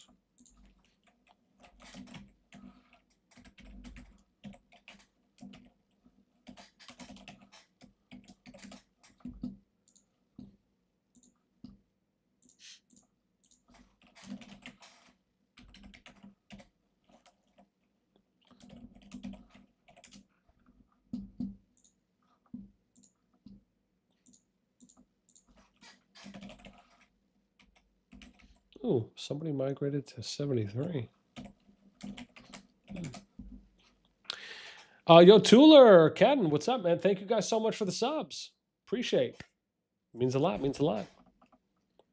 I'm going to throw some confetti in the chat because it's free and it looks good. Appreciate you, appreciate you. All right, let us continue our grind because we're making really good progress right now.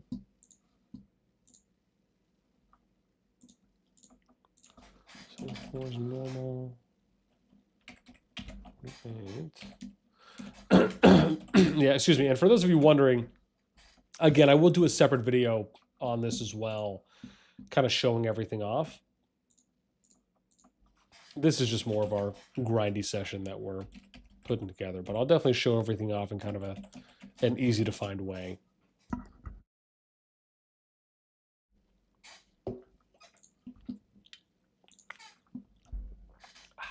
Oh, look, it's ice, ice, baby.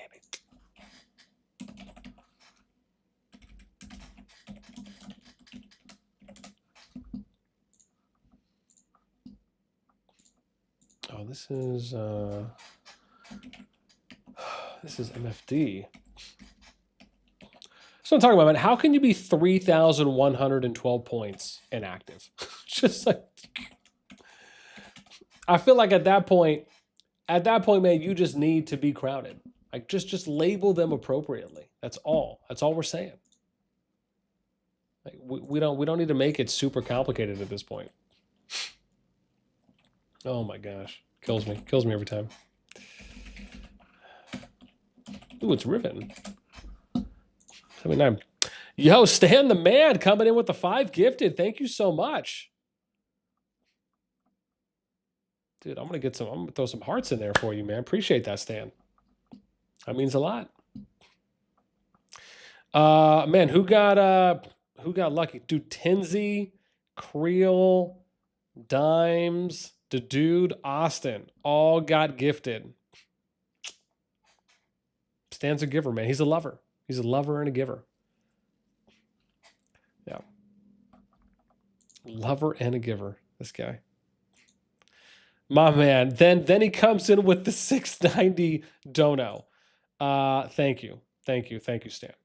We're gonna give you some more hearts. I appreciate the love. Simona, thanks for the sub. Appreciate you. Hopefully you enjoy hanging out with us. And then, of course, Captain segues right into a recruitment opportunity, which is, when are you coming to WAO?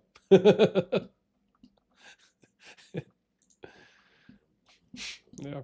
Man, dude, that reminds me of God, that reminds me of Audi. Whenever he's in VC and there's whenever we're in like the COD VC and there's a bunch of people in there, there's always a moment where he'll try to recruit somebody.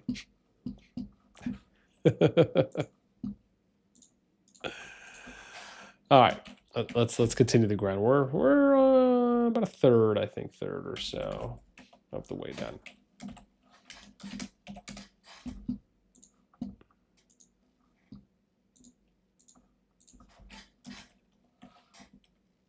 Ooh, somebody migrated to 80 and joined a UDF.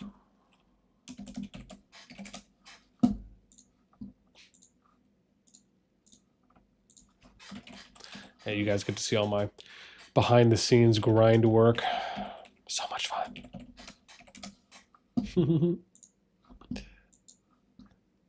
CFRA.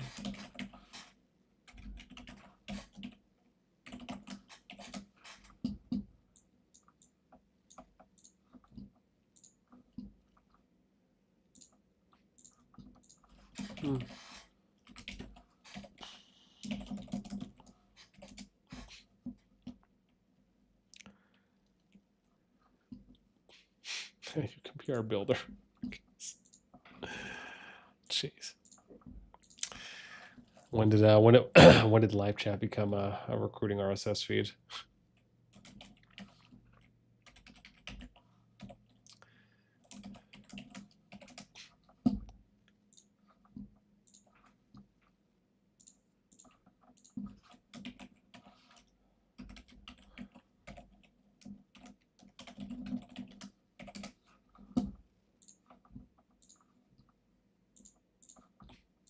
There's Beans and Dawn.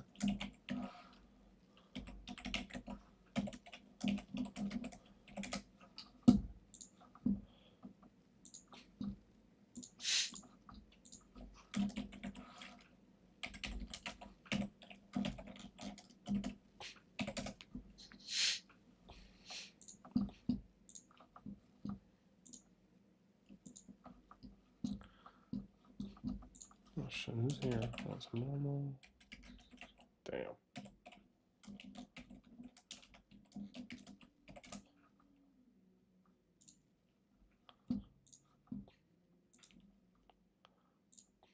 Oh, look at that, dude. There's WAO. That's WAO. Oh, look, they recruited somebody. Was it Stan? Stan just went in 14 points. 14 points added.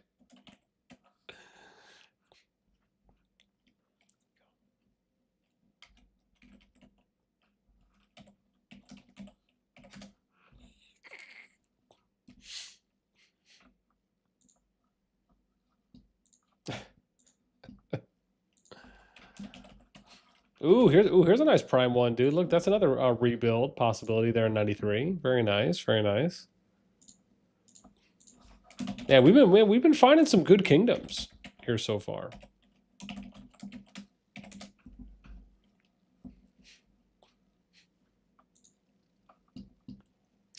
Hayes, what up? Where are we active?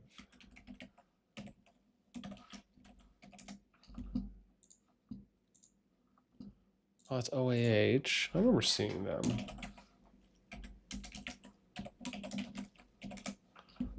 Now that I'm thinking about it, I probably don't need the brackets, but I've been doing it already for so long. It's like, okay, might as well.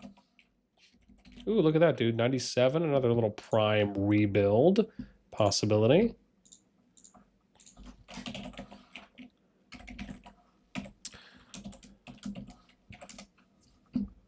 I mean, even 98. Just might have to go make a deal. Yo, look at that. Kingdom 100 rocking that 420 points. Nice little rebuild there. I'm going to send all the stoners there to that kingdom.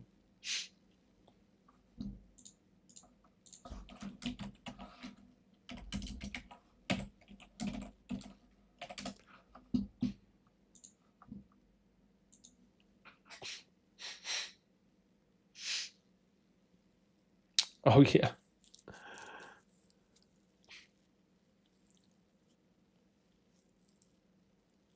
Brand new move to dead server, yeah. Stan's like, man, so many cool kingdoms which I can be in them all. Which I could be in them all. Hey, says, I'm still rebuilding our kingdom too. OH, former EDS. Nice. Come to 36.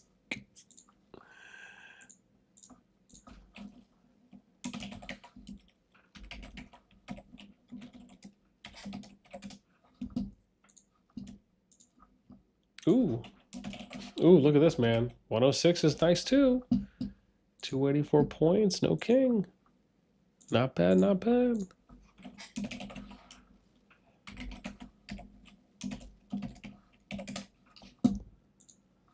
$110. Oh, this is ROG's group, I think. This is Doom and them.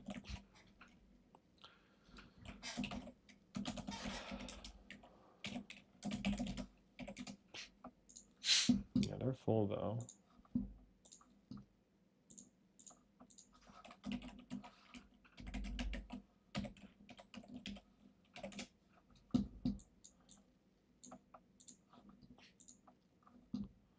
Oh, that's back.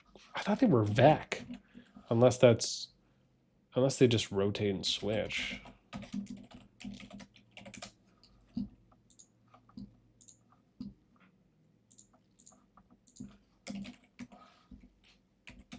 Dude, this makes no sense. How are you active and at 3,442 points?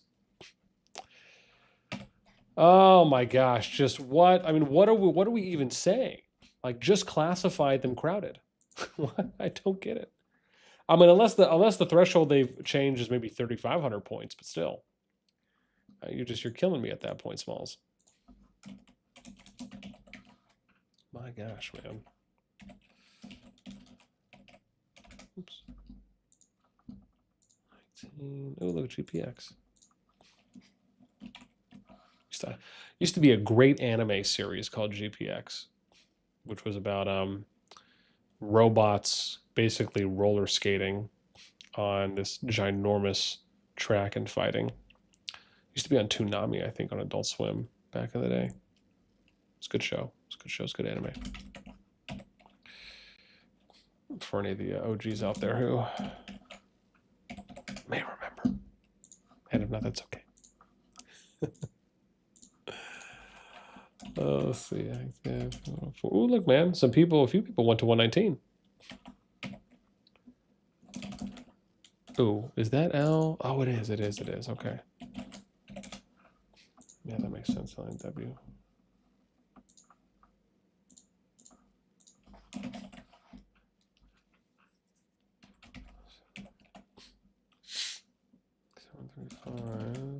Oh no, I didn't do the thing. There we go. Gotta get my brackets. Oh, Betsy. 134. Stand about to drop over my dead body. Donda, dude, what's up, man? Behand with the Excel sheet. Let's go. Yeah, man. I mean, listen, you gotta do the old-fashioned way at this point. I mean, this is one of those things you have to do manually. Like the reality is that there's no way to pull this data. From what I understand. I mean, unless maybe you could get some of the screenshots to do that stuff in the pre-war. This is one of those things like you kind of have to grind it out the old-fashioned way. So let's just imagine we get paired again, Clan. Yeah, man. If Kyle sent me a personal invitation, I would consider it. Yo, man, listen, if Kyle sent me a personal invitation just to talk, I'd consider it. Weird to say. Yeah.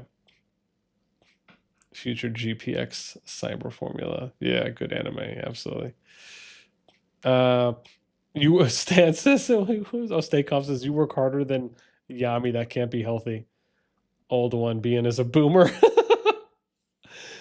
Britchuk, what's up, man? Welcome. You guys too funny. Dancy says I'm just waiting to see my server. Yeah. Ryder, what's up, man? But how you enter it improved. But how you enter it can be improved, optimized a bit. Oh, I'm sure, without a doubt. I'm very basic. I'm very vanilla when it comes to doing this stuff. I'm just a good old-fashioned grind. Sadly, I wish I took some time to educate a little bit more. Absolutely. Britchick says, you know what I would love to see? Behemoth stats info. Like, what is the armor, HP, how damage works? Yeah, that actually would be pretty cool. I mean, that would take some time. Absolutely.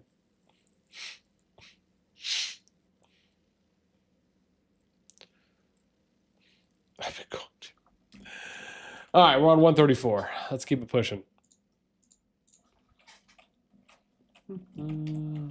Oops. There we go. 7. Ooh, I went the wrong way. 145. Oh, that's where X is. Oh, interesting. Interesting.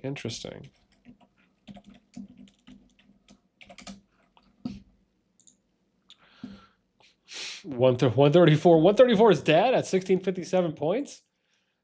Maybe. I'd have to go in and look at the kingdom. I don't know.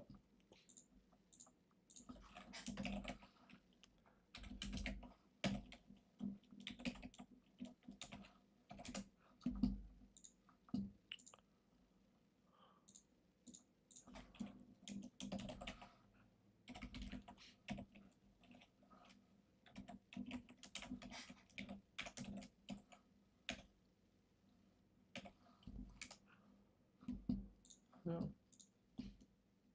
Dude, this is where Snickers plays. There we go. Snickers, man. Oh, Donna, did you see you just left there? It's dead. Trust you. Really? Okay. Well, so maybe we'll have to wait next season. Maybe their points will update. Cat says you have another 2.5 to 3 bill coming in. Wow, that's nice. Must be nice.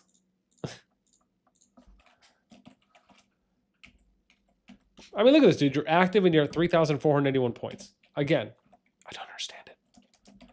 Just say they're crowded.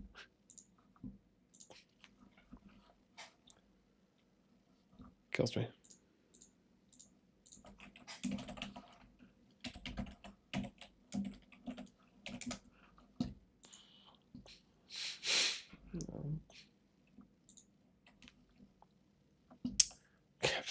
I just don't understand it.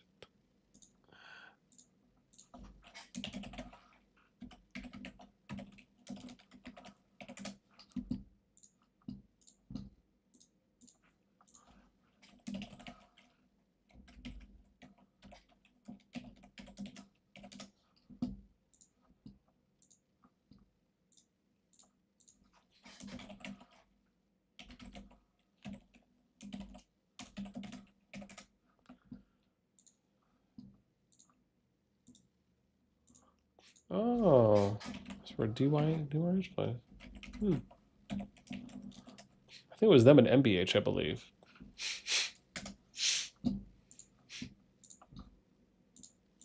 Ooh,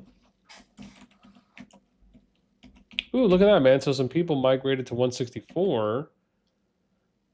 You know what's wild is like it doesn't seem that we've seen a lot of migration happen so far. I think there's only been 4 or 5 kingdoms that I've seen that have actually got people thus far since the migration window opened. Unless the migration window just opened at reset. Maybe. I don't know. Again, I didn't look exactly if there was a cap or if they put a cooldown timer for the kingdoms that were just coming out of G2. So I'm unsure on that one.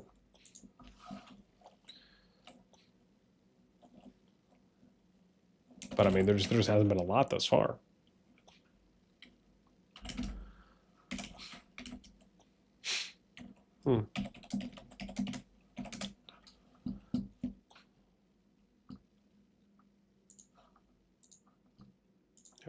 Weird skis, man.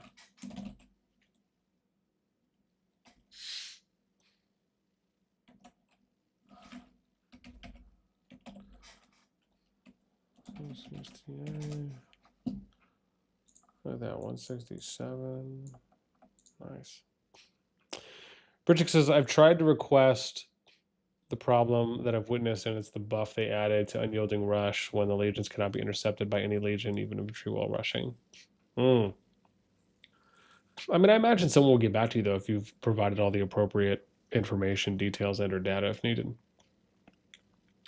You said the calves are such an annoying problem because of that special effect, and it destroys the usage of tanks being a tool for disruption. There is no reason for calves to have that special effect. Oh, you mean the invisibility?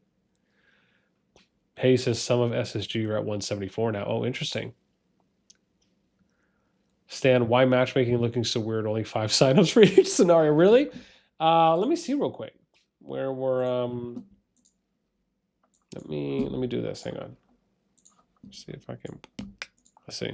Where are we at? So winter is upon us. Oh, you're right. Okay, so that's 5. Oh my God, no! Oh, dude, please don't tell me. Please don't tell me this is gonna be one of those things where. Man, please don't tell me it's gonna be one of those things where it's just gonna remain even the entire time. It's just gonna go 1 here, 1 here, 1 here, 1 here, and when we check it tomorrow, it's still gonna be even. I hope not. I'll just say that I hope not, because that'd be rough. That would be rough. Oh, jeez, man.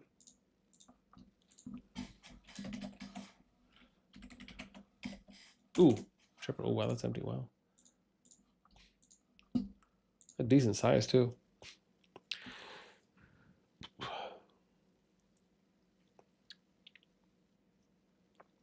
Oh, Ryder said it's not updating properly. Oh, okay. Maybe I'll have to wait a day. Oh yeah. Maybe it'll be fixed when I check tomorrow.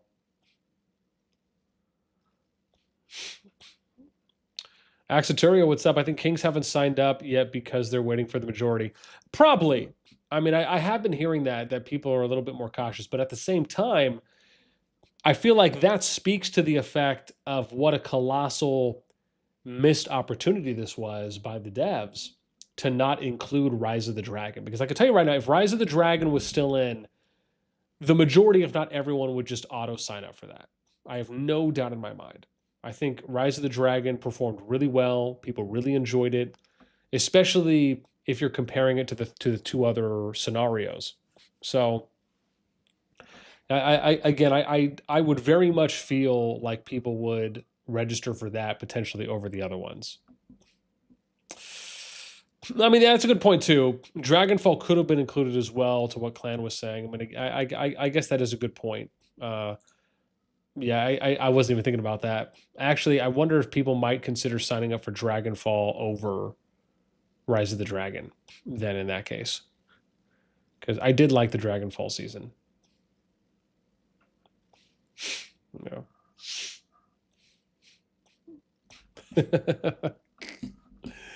Yeah.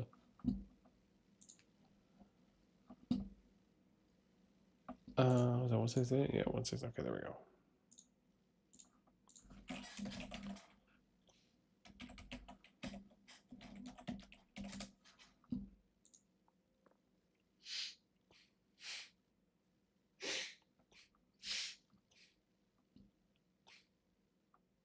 Yeah.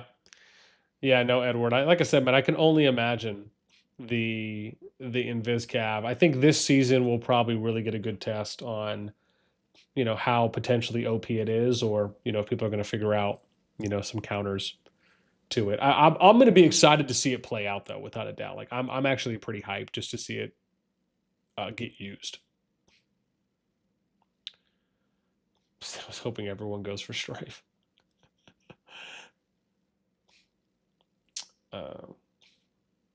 Oh, Ryder says that updates every Tuesday and Thursday. You know what? I feel like I heard them say something about that too as well. I think I thought that was the migration score for the migration points though, or it's I can't remember now. Now I'm blanking a little bit. I'm sure it's somewhere on one of the rules pages though, if I read it right. Stance is now Rise of the Dragon map gives me PTSD. Edward, we need a new map. Man, we just got a new map. Damn. Just release something fresh and new devs. Everyone would be down. Captain says, I'm glad it wasn't included. They have a lot of shit to fix on that season before it's played again. Yeah. I mean, maybe, I wonder if maybe that's the reason they pulled it out of the rotation. Because if you think about it, like they pulled it out of the rotation, right? They did that Kings chat, the Hall of Kings feedback on the season. They addressed multiple things that they plan to fix. So maybe they want to wait. Maybe they need to wait an update. Maybe they need to plan to do those fixes in the next update. And then we'll see it reintroduced. So maybe we're going to end up playing one season out now. And then they'll bring back Rise of the Dragon once the next update drops. And they get a chance to implement those fixes. Maybe that's what will probably end up happening. Because they did say they're going to address a number of things to fix or to improve on the Rise of the Dragon season. And when I had read the Hall of Kings Q&A number 5, a lot of the things that they were talking about seemed like they were good points, things that they said are absolutely going to get addressed. And maybe that'll be the season where you'll be able to select your starting kingdom too as well, right? Because that could be maybe, they said it would be a couple seasons, so maybe that's like 2 to 3 updates away. But maybe that could come out with any update changes for Rise of the Dragon when it gets put back in rotation. They should release Shadowfall. Damn, man, this guy knows about stuff we don't know about. Captain says the map is far too big, unbalanced, and chokes are not right. Yeah, I definitely agree some things need to be fixed, absolutely. Clan's like build, and repeat. build, and repeat. It's funny. I've heard some people say that about it. Captain, like I studied that map for so long, there was more building than fighting. Yeah. Edward says, I want to see a map where they create a map showcasing the lore of the Darkling Eye meteor, like a map where it's like a crater meteorite. Okay, that's interesting. And like the crater is like the PvP final zone area. Masab says new cav is good for stealing runes from enemy backline. Oh, absolutely. I could only imagine that. Clan says devs need to make a mini version of Rise of the Dragon map with Zone 1 invasion possible. Yeah, I mean, that's the thing, man. They can do a lot of stuff, you know, wildly enough. All right. Let's get back to the grind. Our multitasking is difficult.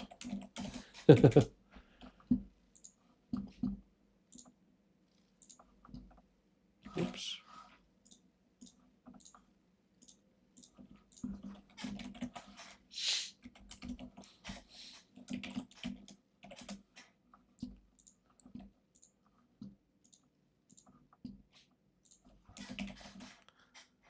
Let's go 703 OPB.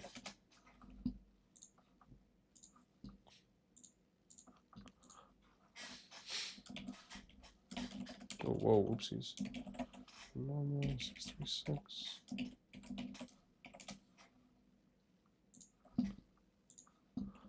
Oh, here's another crowded. Maybe that's what it is. Maybe it's over 3,500 for how they have that set up. Oh, that's the IS's new kingdom there. 176. Look at that, man. 176.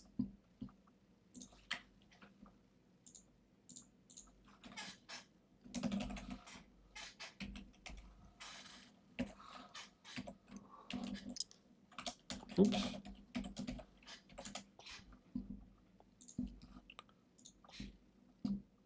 Ooh, there's Chitty's Kong group.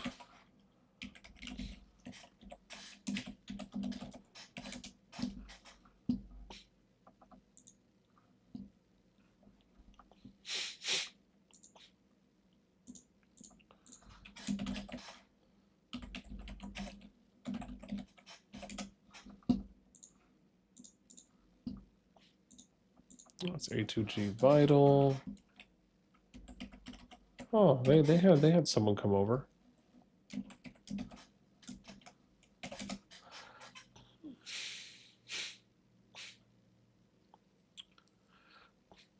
Vegito says, "I love the fellowship mechanic. Just expanded a bit." You know, I think people did enjoy that generally speaking. Even just some of the feedback I had got that people were excited just with something different and something new just to test out. Edward says, "Wait a second, just hit me. We still don't have a hero that can surf, but we have water in the game. Imagine a hero that can use the river to attack." Interesting. So basically using a hero that can like surf down like the waterway or surf up and down the waterway, maybe at like increased speed.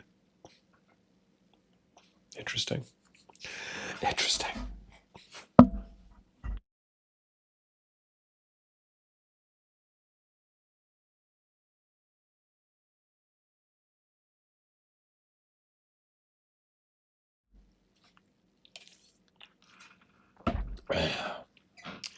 Vegeta is one that splits rivers and one that can walk over water. I think I read that before somewhere. Some of them would be good permanently in the game. Ooh, look at that. Ooh, dude, this is a nice. Look at this 184, man. Nice little rebuild there. It's a great rebuild.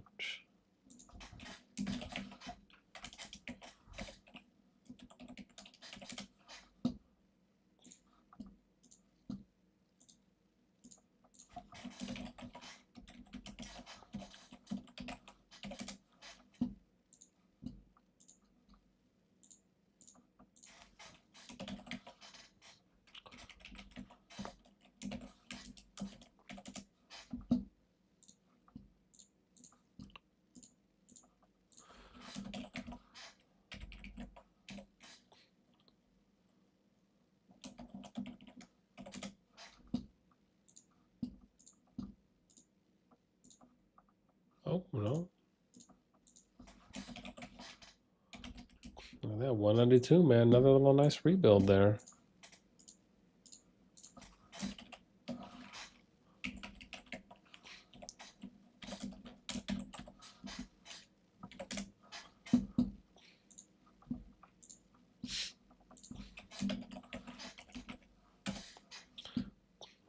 195.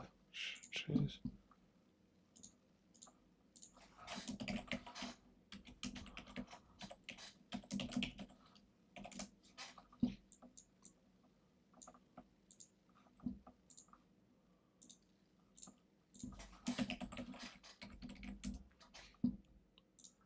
$199. Damn, even 200. Jeez.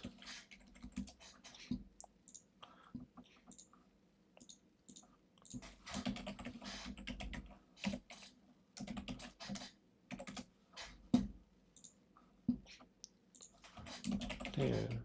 202.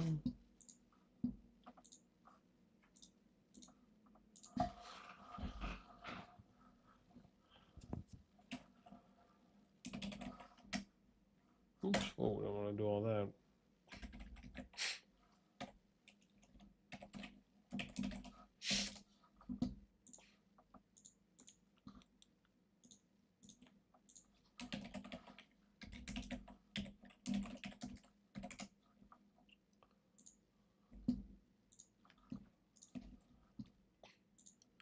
Yo, it's ham.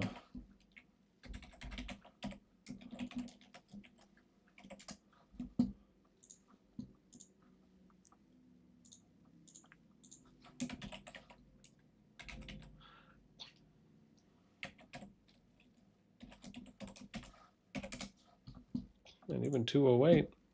He's got to bribe someone, but can make it happen.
Oh, look, as people went to 223.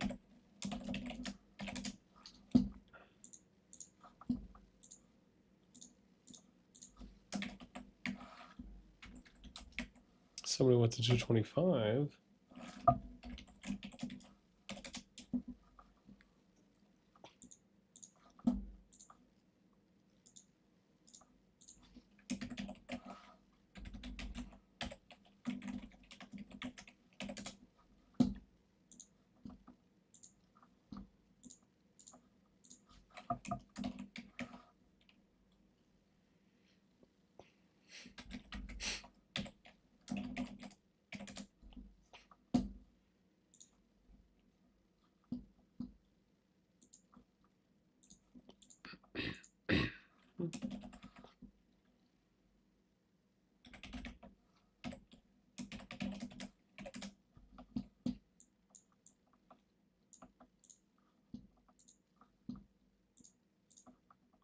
Man, we're getting close to being done though, and then we can go start trying to hunt down some kingdoms that we think have registered so far to figure out who's going where.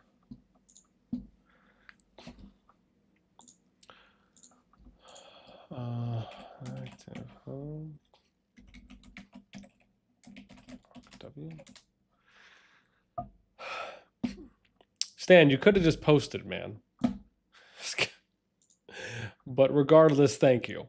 The dono's always appreciated. Always appreciated. This guy. What am I What am I checking?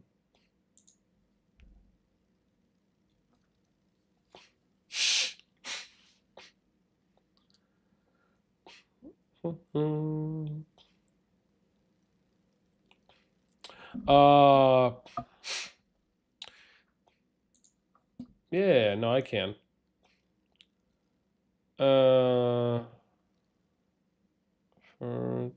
What kingdom is that though? That DBB? I have to figure that out now. Hang on, let me. Hang on, Knox.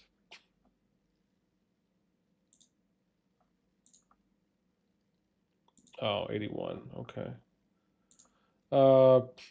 Yeah, I can. One sec. Let me.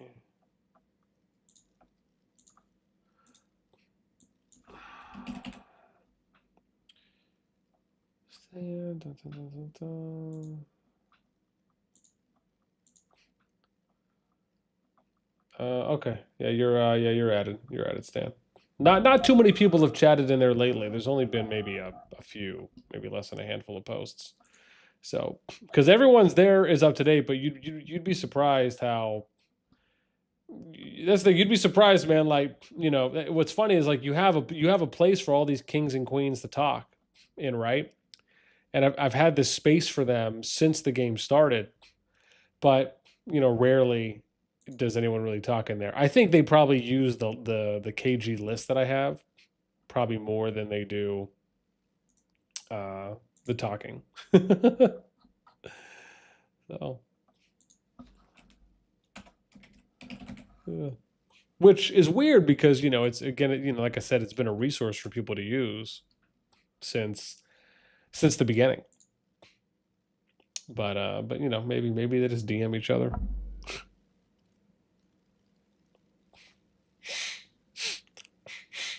Oh really? Oh, I did, Captain. I mean, I don't even recall. Oh, don't get me wrong, absolutely. Because the thing about my thing, which is the King's Guard, is that there's a lot more verified kings and queens there. It's probably like the one place in the entire community that has the most amount of verified kings or queens on any Discord.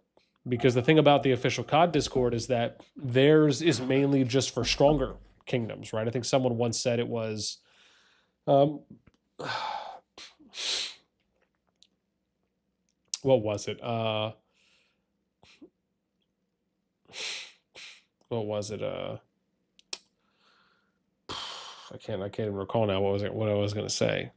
Oh yeah, sorry. Was that with them? It's in theirs on the COD Discord. It's kind of a smaller pool because they're really only bringing in you know strong kingdoms. So don't get me wrong. I would effortlessly effortlessly hope that more people, that more of the kings and queens would use it. So, but yeah.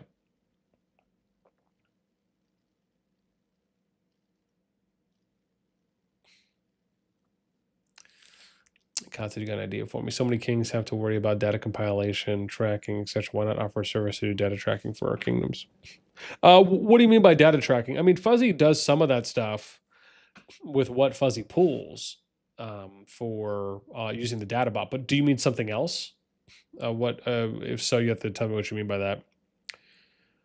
Stances COD needs an API desperately. Well, I always felt it was just more of a public API.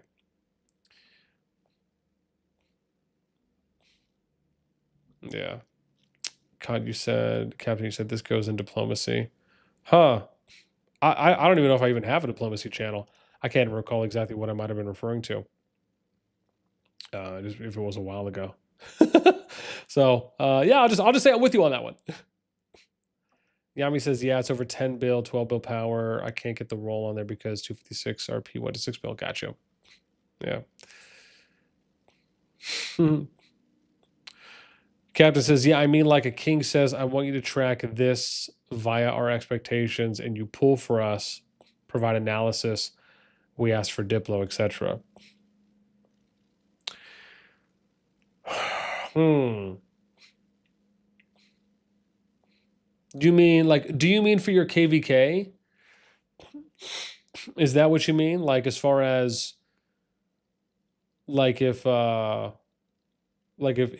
you mean like or like for your prep stuff for a KvK where it's like the data's pulled, I take a look at it, I analyze it, and then you ask for like, okay, what do you think are like the best matchup kind of a thing? Or are you going in a different direction? You said, I mean, for my kingdom and my KvK. Oh, as in, yeah. I guess it depends on if you're just looking for like the general data pools that you would get from him, or if you mean something where it's like I'm looking at the data and I'm providing some level of analysis and review of your kingdom and maybe providing recommendations and or for the KvK and providing recommendations on things like diplomacy options. If that's more along the lines of what you mean. You said I'm paying you to aggregate data, put it together how I want to see it, and then track via my, okay, and then track via my expectations for members. Got you. Yeah, so something like that, now that you detailed that out a little bit more, something like that Fuzzy's working on. Where it's like if you're looking to kind of get some kind of like custom pool or custom setup, I think that's something that he's working on along with the kind of day-to-day data pools that the bot will eventually be able to do, because I know that's something that he's updated me that he's working on. Even just telling me, he's like, yeah, man, you won't have to ask me anymore. It'll already be automated and set up, and it'll just pull daily.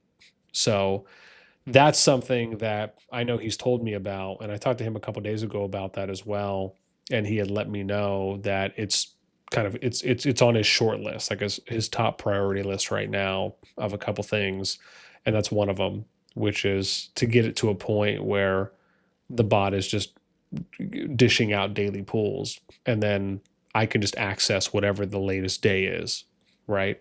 Because that would help me out tremendously. Like I can't tell you like how much that would help me. I'm sure it would help out others too as well, but just for me on a content data enthusiast POV, absolutely. So, but like I said, that's more. I think that's more of a fuzzy question whenever he's at a point, because again, as far as because like for example, and I've told people this, like, and I know it's already possible for him to do stuff like that. I just think it's a matter of him getting everything updated and then putting something together. And I say that because what he gives me is already a custom pool, right? So I've worked with him on basically creating a custom pool of like all the different fields that I want to see. And then obviously figuring out if it's something that he can do or not. And then pretty much fine tuning. So when he sends me basically a game wide scan of stuff for kingdoms, alliances, and players, it's even organized like left to right on the columns for how I want it to look. And so there's been a number of fine tunings and versions that we've gone through to kind of get it to that point. But I know it can be customized, kind of however you might want to see it. Again, I just like I said, I know that's kind of on his short list, if you will.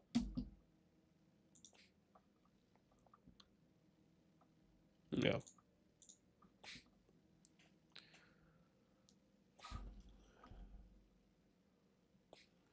Yeah. And you're right. Like the thing for Rock, I mean, Rock's been out longer than COD has, obviously, but with Rock, they also I think have a little bit more access on the API. Fuzzy has to kind of do a little bit more work, from my understanding, because the API isn't as accessible or even as readily accessible, from what I understand. So he's kind of having to like really troubleshoot and do some workarounds to kind of get things to an optimal state. So again, I think if things were a little bit more accessible in COD compared to Rock, again, from what I understand, he probably would have already been done, right? He probably would have had this stuff done a while ago. So, but yeah, hopefully it'll be there. Hopefully it'll be there sooner than later.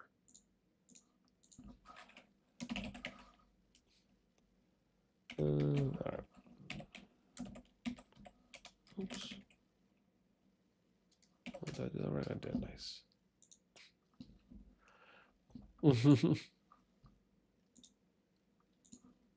Oh, it's the fappers. It's the fappers.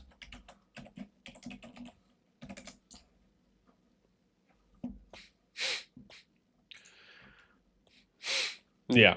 Oh no, absolutely. I mean, like I said, it's I think I think once Fuzzy gets a chance to do a little bit more, just kind of general R&D and investment, and he can kind of get things up to that state. I think I think demand will skyrocket for more people being interested, and when it's just more consistent, and the quality increases as well, I think all of those things will just be an absolute win across the board.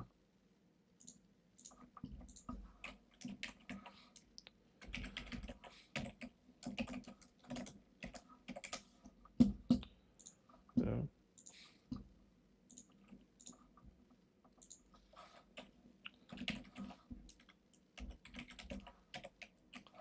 Oh, 3.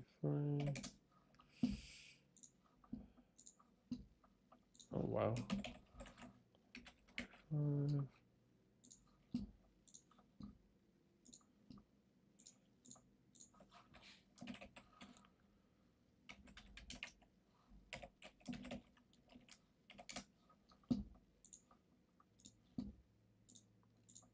What's BPT? Oh, they had some people migrate. Look at that.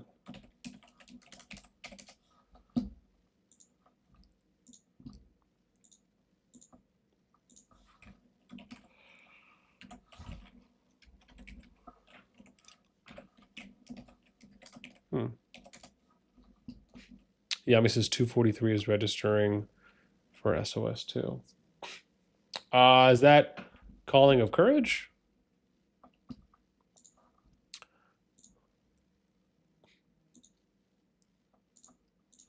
Oh, oopsies. Oh, no, my bad.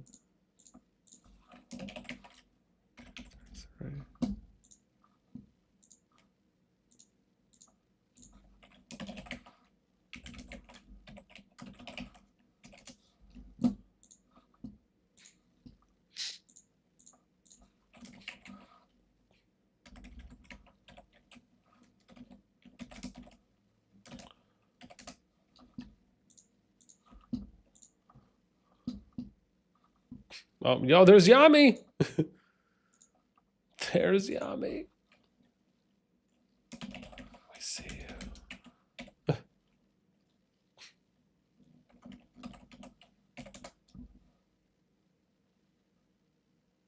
Oh, okay. Winter's Gotcha.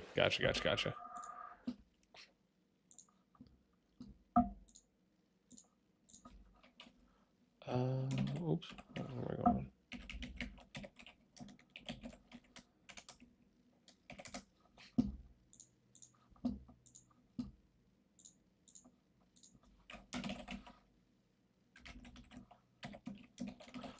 Oh, some people migrated to 258.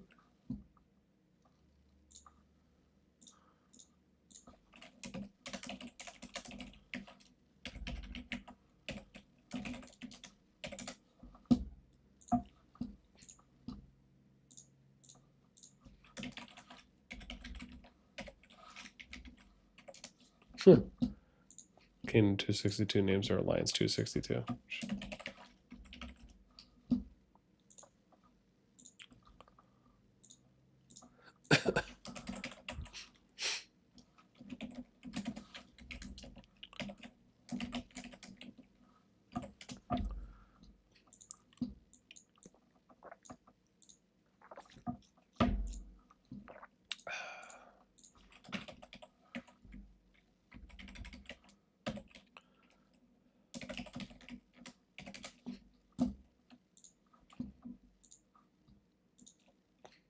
Oh, it's MBH. Look at that.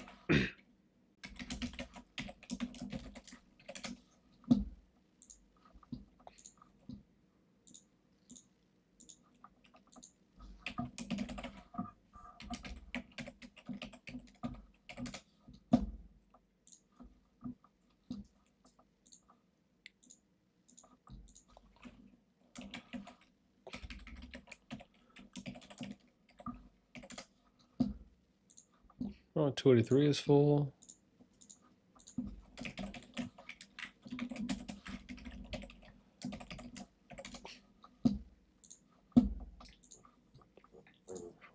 Let's see.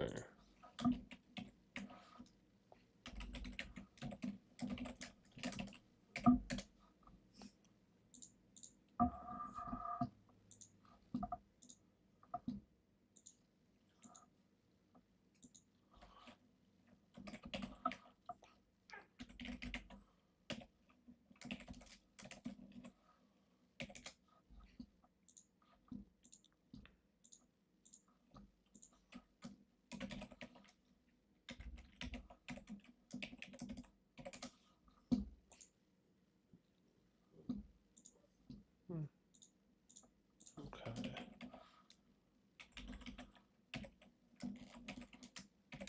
All right, hang on, Max. I'll take you, bud. I know you gotta go.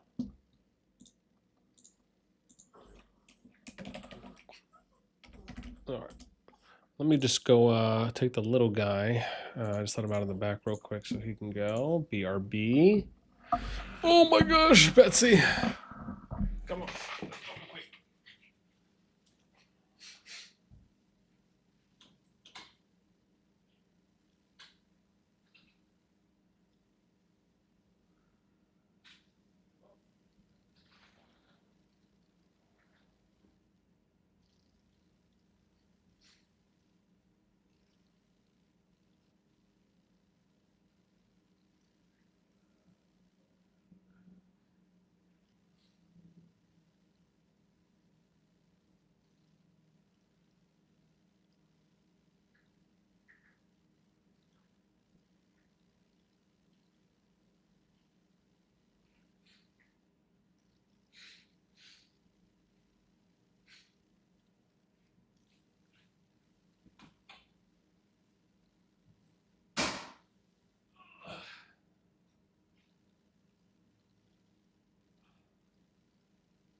Alrighty.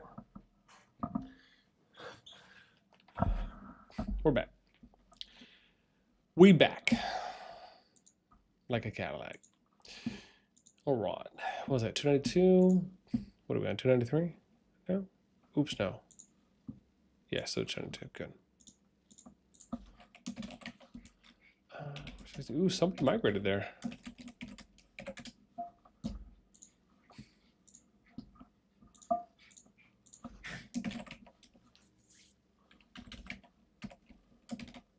Oh, it's elves. Will Ferrell would be proud.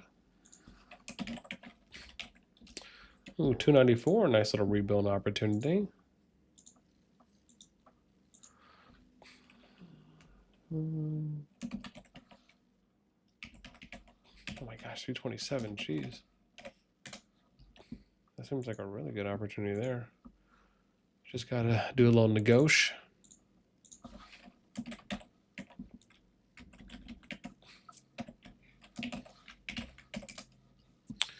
So somebody migrated 297 as well. Jeez.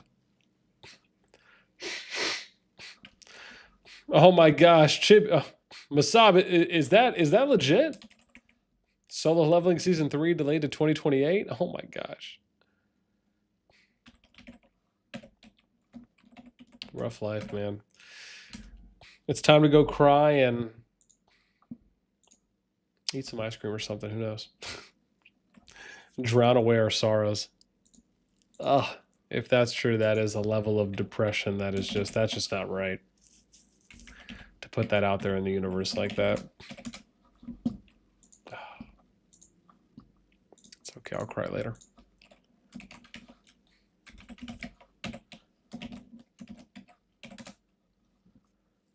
Oh,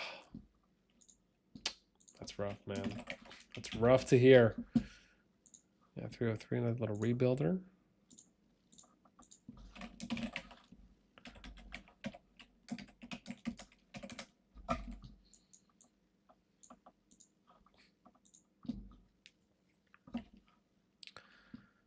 Oh boy.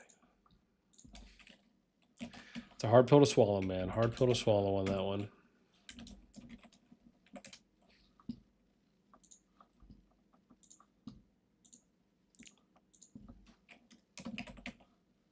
He's like, yep, sadly. Ugh.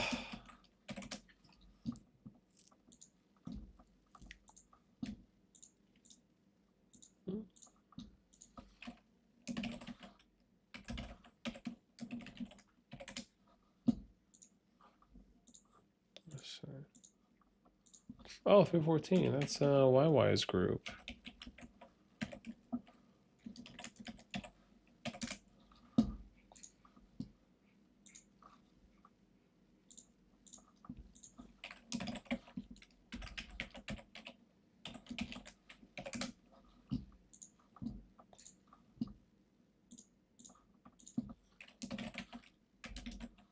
Jeez, 106. Oh my gosh.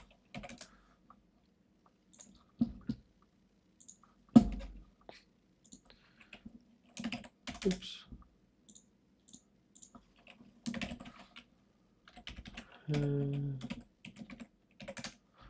I think we're getting close to finishing up here. So hopefully not too much longer.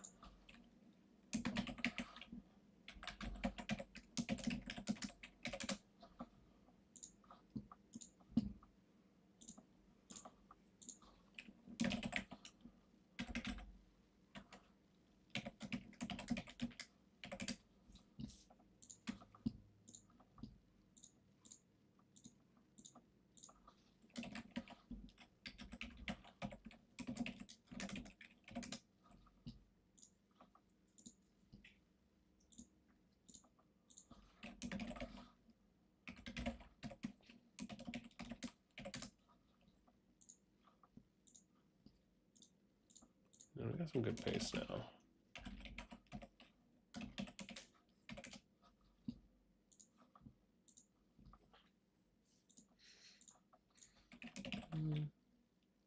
Oh, somebody migrated there to 337 too.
The grind is setting in.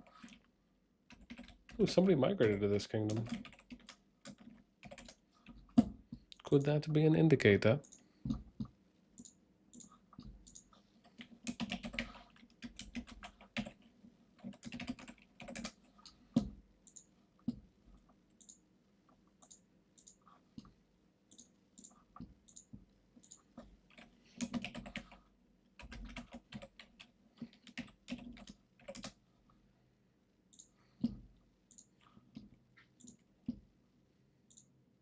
Oh, this is where Sura is.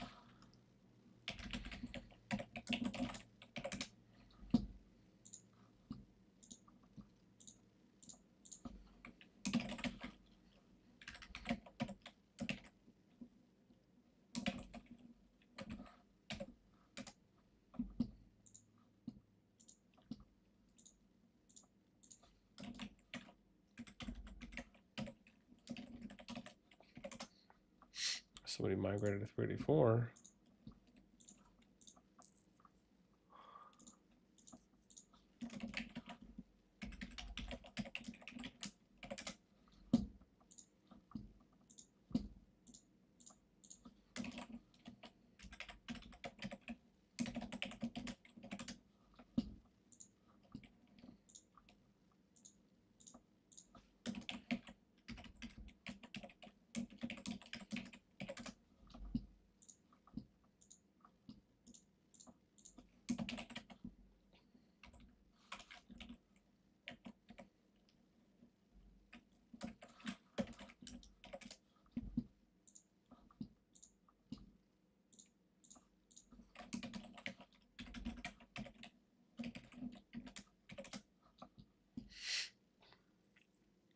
Senna, what's up? Hi, I'm from server 304.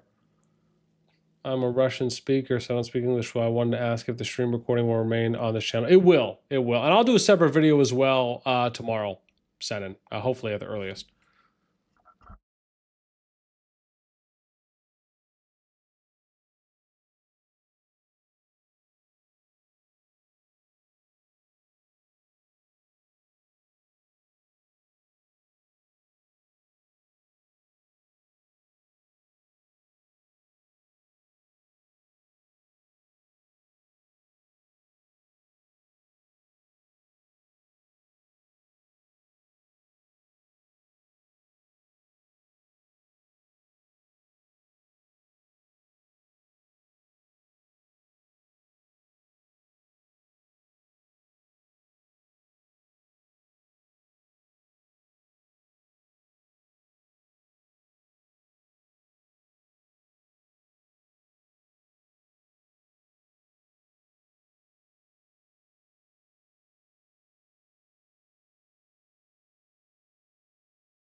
Okay.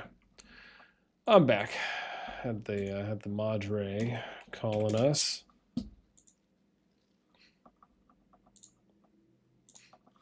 Where am I at? 406.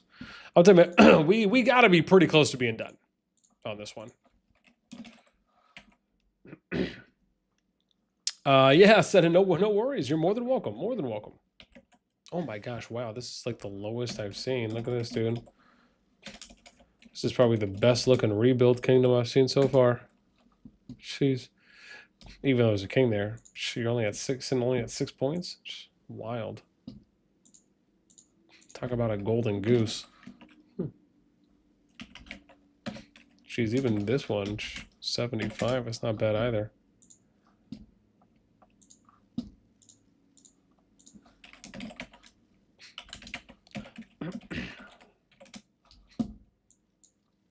Oh, we're almost done. We're almost done. We got like 10 left. We've made it. We made it. Look at that. There we are. All of our hard work, blood, sweat, and tears. It's about to pay off. Almost done. Last stretch. Last stretch.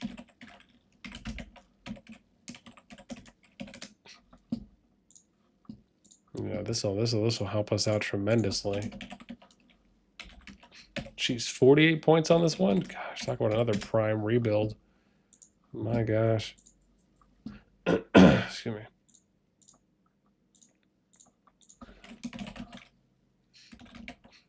Ooh, some people have migrated here to a 433. I wonder if maybe there's a little rebuild situation going on there already.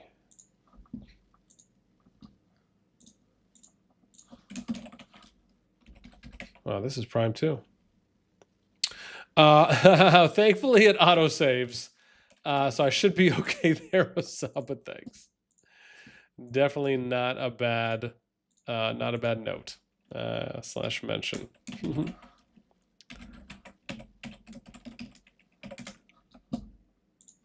All right.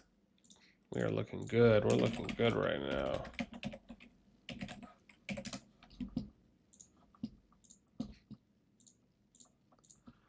Whew. 049. See that?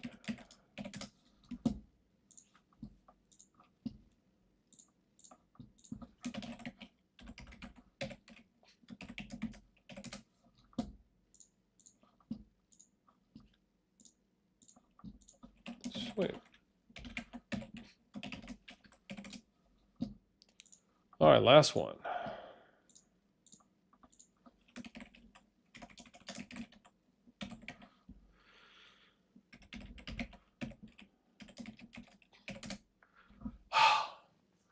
We did it. We did it. Hooray. Oh my gosh. Okay, now I have to go through and color these. Let's do this. Normal, normal, normal, normal, normal. Normal, normal, normal. Let's do this. It's got to be thorough.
Yeah, active is gold.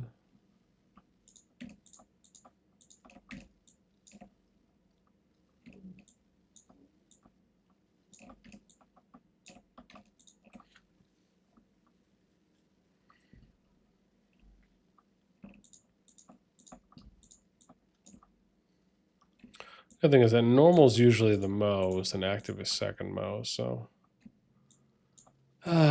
once we finish this, this should be a lot easier and a little bit more alleviated.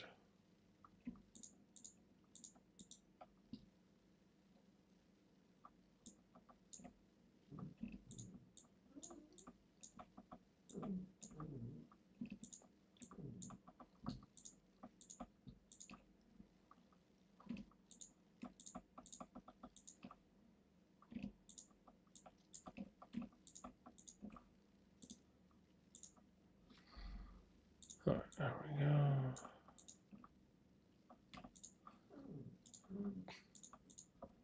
Whew. All right, I should do crowded.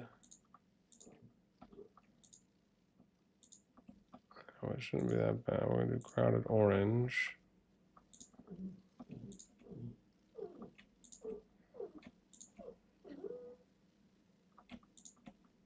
Oops, that's full. I don't want that one.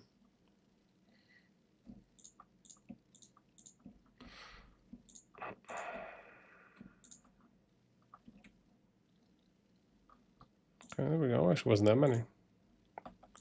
So it's 1, 2, 3, 4. Oh, there's only 4 fulls out of the entire group. Shocker. So watch this, right? So now this is what we can do from this, right? So if we want to do something and we want to go and let's say try to figure out who maybe has, so let's do that next though, if we can, right? So this is what we'll do now. So let's go, yeah, I don't even know which one was I loading here. I don't know if I need this one up. I think it's this one. That's okay. That we'll go with. Okay. So now we can see 8 people have registered right now for Winter is Upon Us, right? And then we have Calling and Courage 5. So there's 13 total. So this is how we would figure this out. Like this is how I would start, right? So if I'm going to start, I would do something like this. So I would take these columns and I would sort these. This to me is one of the easiest ways to do it because it also is indicative of power, right? This is one of the nice things about how they updated the migration system. So now I would do it like this, right? So, oops, probably would help if I moved that out of the way. All right, let's do that again. So we'll go migration, Z to A. Now, when you do it like this, you get to see all the full, the crowded, right? And if we're going off points, this is kind of indicative of power. So you can see, right? Now, obviously, we still would want to look at the top 300 power. Whenever I get a scan from Fuzzy, we'll put it there. But this is the next best thing. So these past 2.5 hours that we've been grinding this, or past 2 hours or so, has got us to this point where we can now use this as kind of a current power indicator. So it does a lot for us, right? So if I'm looking at this, right, so how I would do this now is let's open this back up. And is this my scout? Oh crap, I'm gonna need the other one. Oopsies. Okay, we need to load that up 1 sec. Yeah. I forgot because I have to go through. PXQ, what's up? Is BTX and Echo there? Do you mean are they here in the KvK pool? Is that what you mean? Yeah, there we go. 1900. Okay, cool. Yes, let me just move this one over here. Let me wiggle, wiggle, wiggle. And then I'll wiggle, wiggle again. Okay, there we go. Sweet. So now I can move this 6009 sheet over. And what we'll do is we will go to Kingdom 99 first. So see, that's the cool thing about doing it this way, is that we can now go through and start with the kingdoms that are the strongest and work our way down, right? Which is kind of a nice way to go about it once you have all the data pooled. PSQ says, yeah, I heard BTX wanted me to echo. Oh, really?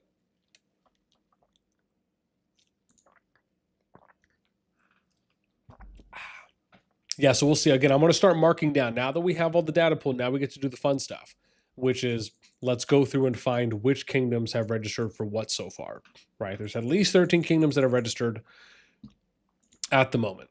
Okay. So 99 is a swipe, right? So they haven't registered yet. Let's try 110, which is ROG.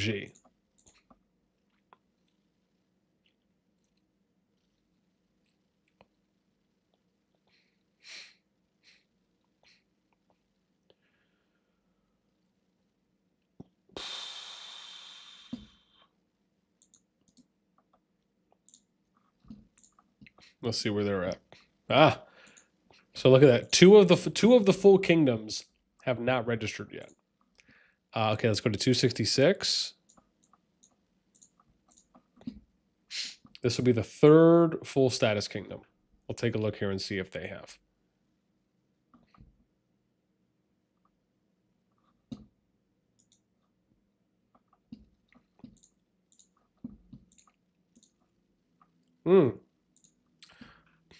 Oh, so now there's 9 kingdoms registered, still 5 for Calling Courage. Now we have 14 kingdoms. Let's try 283. That's the 4th full status kingdom. And we'll see if any of them have registered.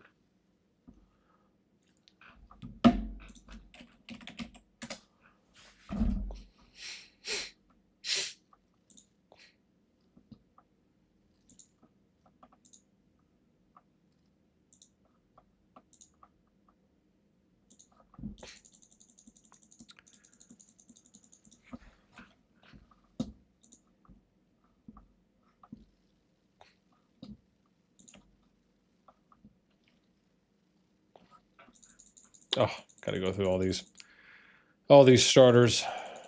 So Townsend, who haven't been back in one of these kingdoms in a minute. But at least I get these free level ups. nice little consolation.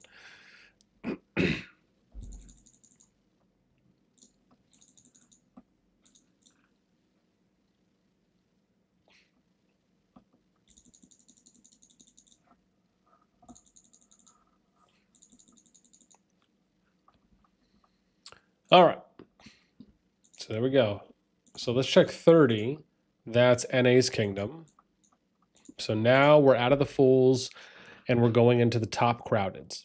So this would be arguably the number 5 ranked kingdom within this pool. Masab 226 CoC. Okay. Yeah, if and when we get to them. Excuse me. Yeah, we'll go through the crowdeds because there's crowdeds and fulls that makes up 20 kingdoms right now. Because there's 4 fulls and there's 16 crowdeds. Ah, dude, look at that. NA registered for winter is upon us. There we go. Look at that, man. Number 5 kingdom. So that's the first kingdom, the first of the top kingdoms to register. Okay, look at that. Making some progress there. Nice. Good find. Good find. That is awesome.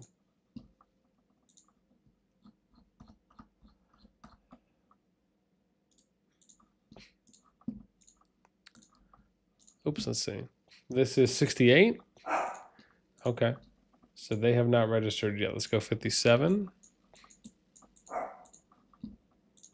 And see where they're at.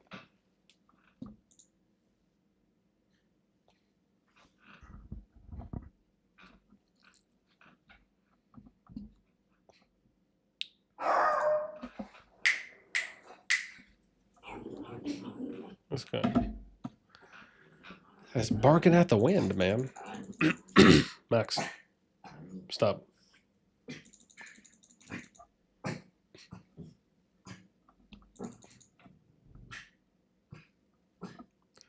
This guy. Yes, it's me. I'm really back. Thank you for the warm welcome. This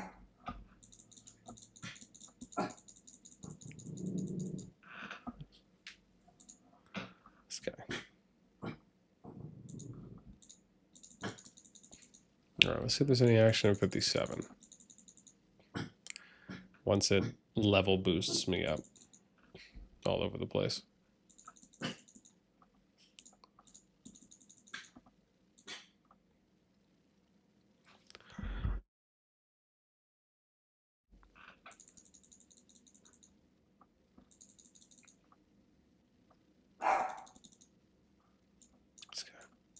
I really think someone's there.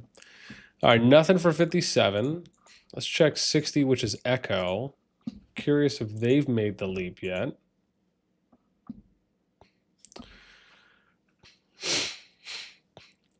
Yami says, here is when bossnasti's soul is pained, having to watch the welcome back scenario for the... Not all of them. Not all of them. Wow, even Echo hasn't registered yet. Interesting. Okay. Let's go WBA 249.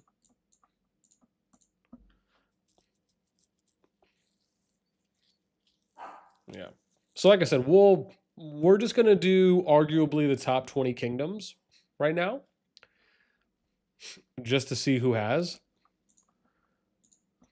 Ooh, look at that, dude. WBA registers for winter is upon us. That's the number 9 ranked kingdom. Estimated, I should say, based on migration score. Okay. That's big, man. So that's 2 kingdoms arguably within the top 10 so far that have registered for winter is upon us. So there you go. Some little statters.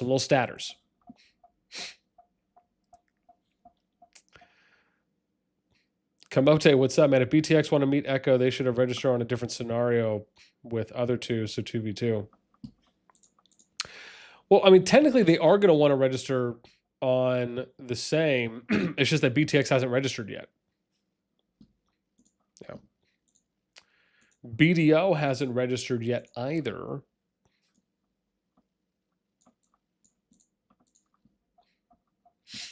Let's see, 225. We got 10 more kingdoms now we'll look through. Yeah, because there's a lot of active. So there's 106 kingdoms that are active or higher. And then the remaining kingdoms at 255. So you're looking at 149 of the remaining are normal status. Yeah. Wild. 225. So this is 25 IW. Has not registered. Let's check 17, which is going to be ED now to see if they have.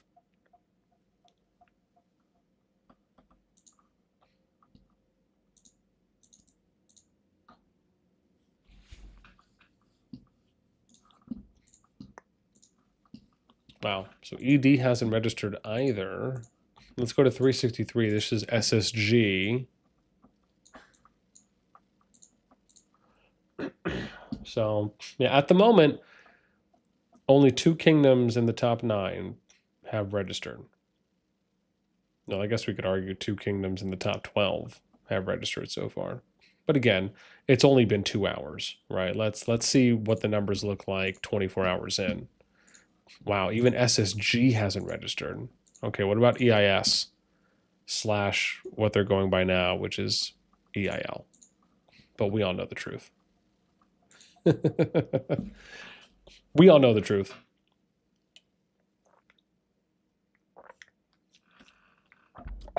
Burn, what's up, man? BTX want to meet against Echo, but they can't win. BTX still farming in Home Kingdom probably. They forgot fighting.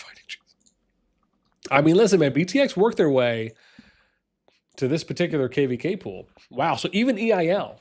So Dark hasn't even registered the kingdom yet. Okay. Let's go 276.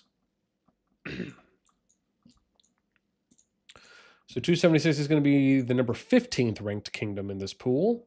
This is KOV.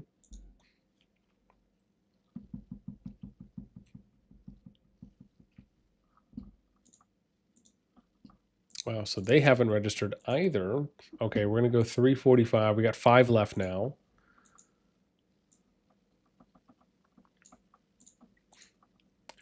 So this is going to be IWG for the group here. They're at 3,616 migration points.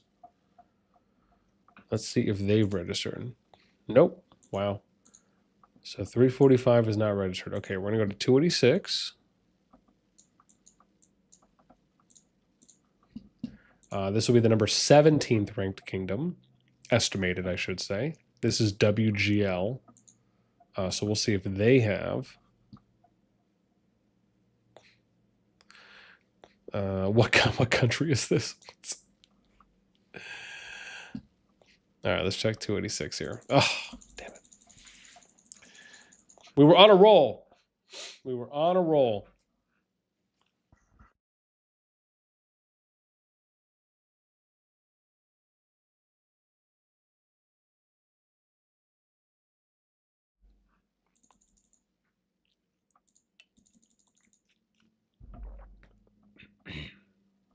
I wish I could just auto press that the moment that it comes up.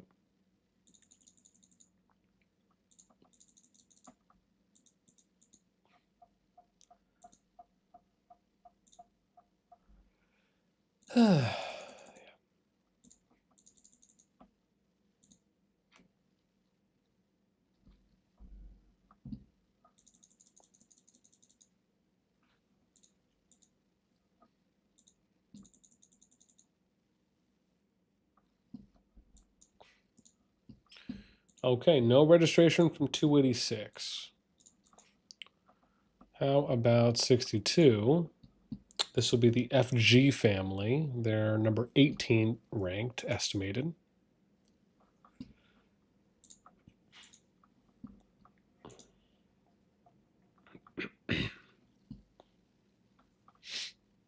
Oh, rough. We might get it again. We did. Sad life.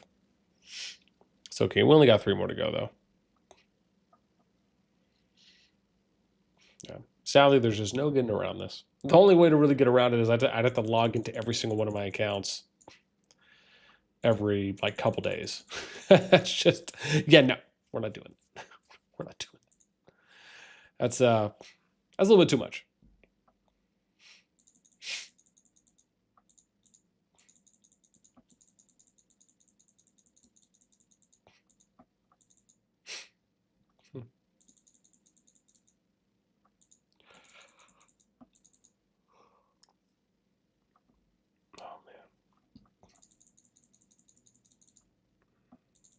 Yes, I will accept your petition. Okay, so 62 hasn't registered yet. So last 2,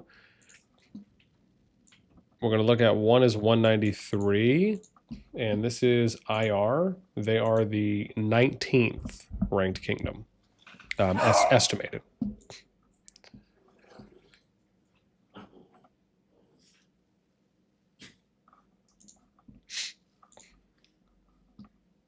Oh, I got in though. Okay, so no there. Let's go 297 for the last one. This is SG97. They're ranked 20th. A little under 3,600 migration points.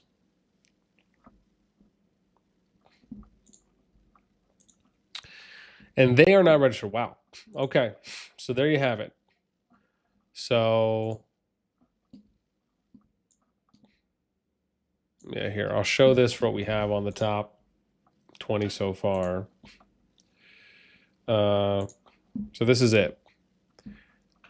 Right, so if we're going off points, which again would be very close to indicative of power and strength for the kingdoms, out of these 20 kingdoms, these are the only ones that are crowded, right? You only got 2 kingdoms so far that have registered for Winners Upon Us, which means that we could have the other 7 be a mixture of these actives here.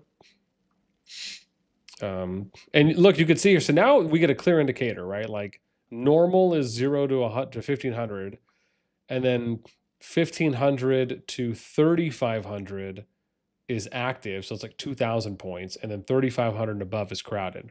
They must have fixed this, because when this was first introduced, it was not like this. So they must have done some fine tuning here, but it at least gives you somewhat of an indicator right at that point. Okay. All right, fam. I think that is probably going to do it for us at the moment. Again, I wouldn't mind keeping it going, but I got to get off. I got to finish my the other half of my meal and get to bed here in about an hour, hour and a half, so I can wake up to go and get this 45-minute CrossFit workout in at like 7:30, 7:45 in the morning. Got to put that work in, if you feel me. But again, I will go through the remainder of the kingdoms either tonight off stream or maybe tomorrow. So I'll try and get like the first 12 hour, maybe do a day 1 recap closer to reset tomorrow. Possibly might end up doing that. So we might have something a little bit later in the evening once we have about 24 hours that have maybe elapsed. But if I can get something out earlier to you all in the morning, I'll definitely do my best and try to as well, just so I can show you, like, here's the kingdoms that are registered so far. Here's kind of like, the first day, half day recap on how things are looking for the G2 pool. And then, yeah, so I think that's the plan right now. And obviously, if I end up getting a scan from Fuzzy, even better, I can plug in some of the top 300 data there as well. But I think for what we've done so far, we definitely put a good amount of effort in, and we're at a really good place right now prepping for this next G2 pool. And as always, if there's anything else you guys ever want to see, just, please feel free to let me know, or, leave it in a comment on any of the videos. Okay, that is it for me. I will leave you all to it. Thank you guys so much for tuning in. This was absolutely awesome and a banger. I know it's been about a week and a half since we last streamed with just the KvKs kind of settling in. But now we get the excitement of the KvK timeline and being able to see not only this registration period, which I think is going to be super exciting to check in on this day to day, but even once we get to matchmaking, and then we finally get to see what the matchups are going to be for Brink of War, because once everyone's locked in and we know which kingdoms are registered, that's where we get to start doing the fun and kind of plugging and seeing what potential matchups are going to be. So basically from now up until matchups are announced, man, it's going to be just a playground amount of fun for me. So thank you guys so much for hanging out with us tonight. And whether it's morning, afternoon, or evening, wherever you might be, I hope you have a good rest of your day. We'll catch you in the next one.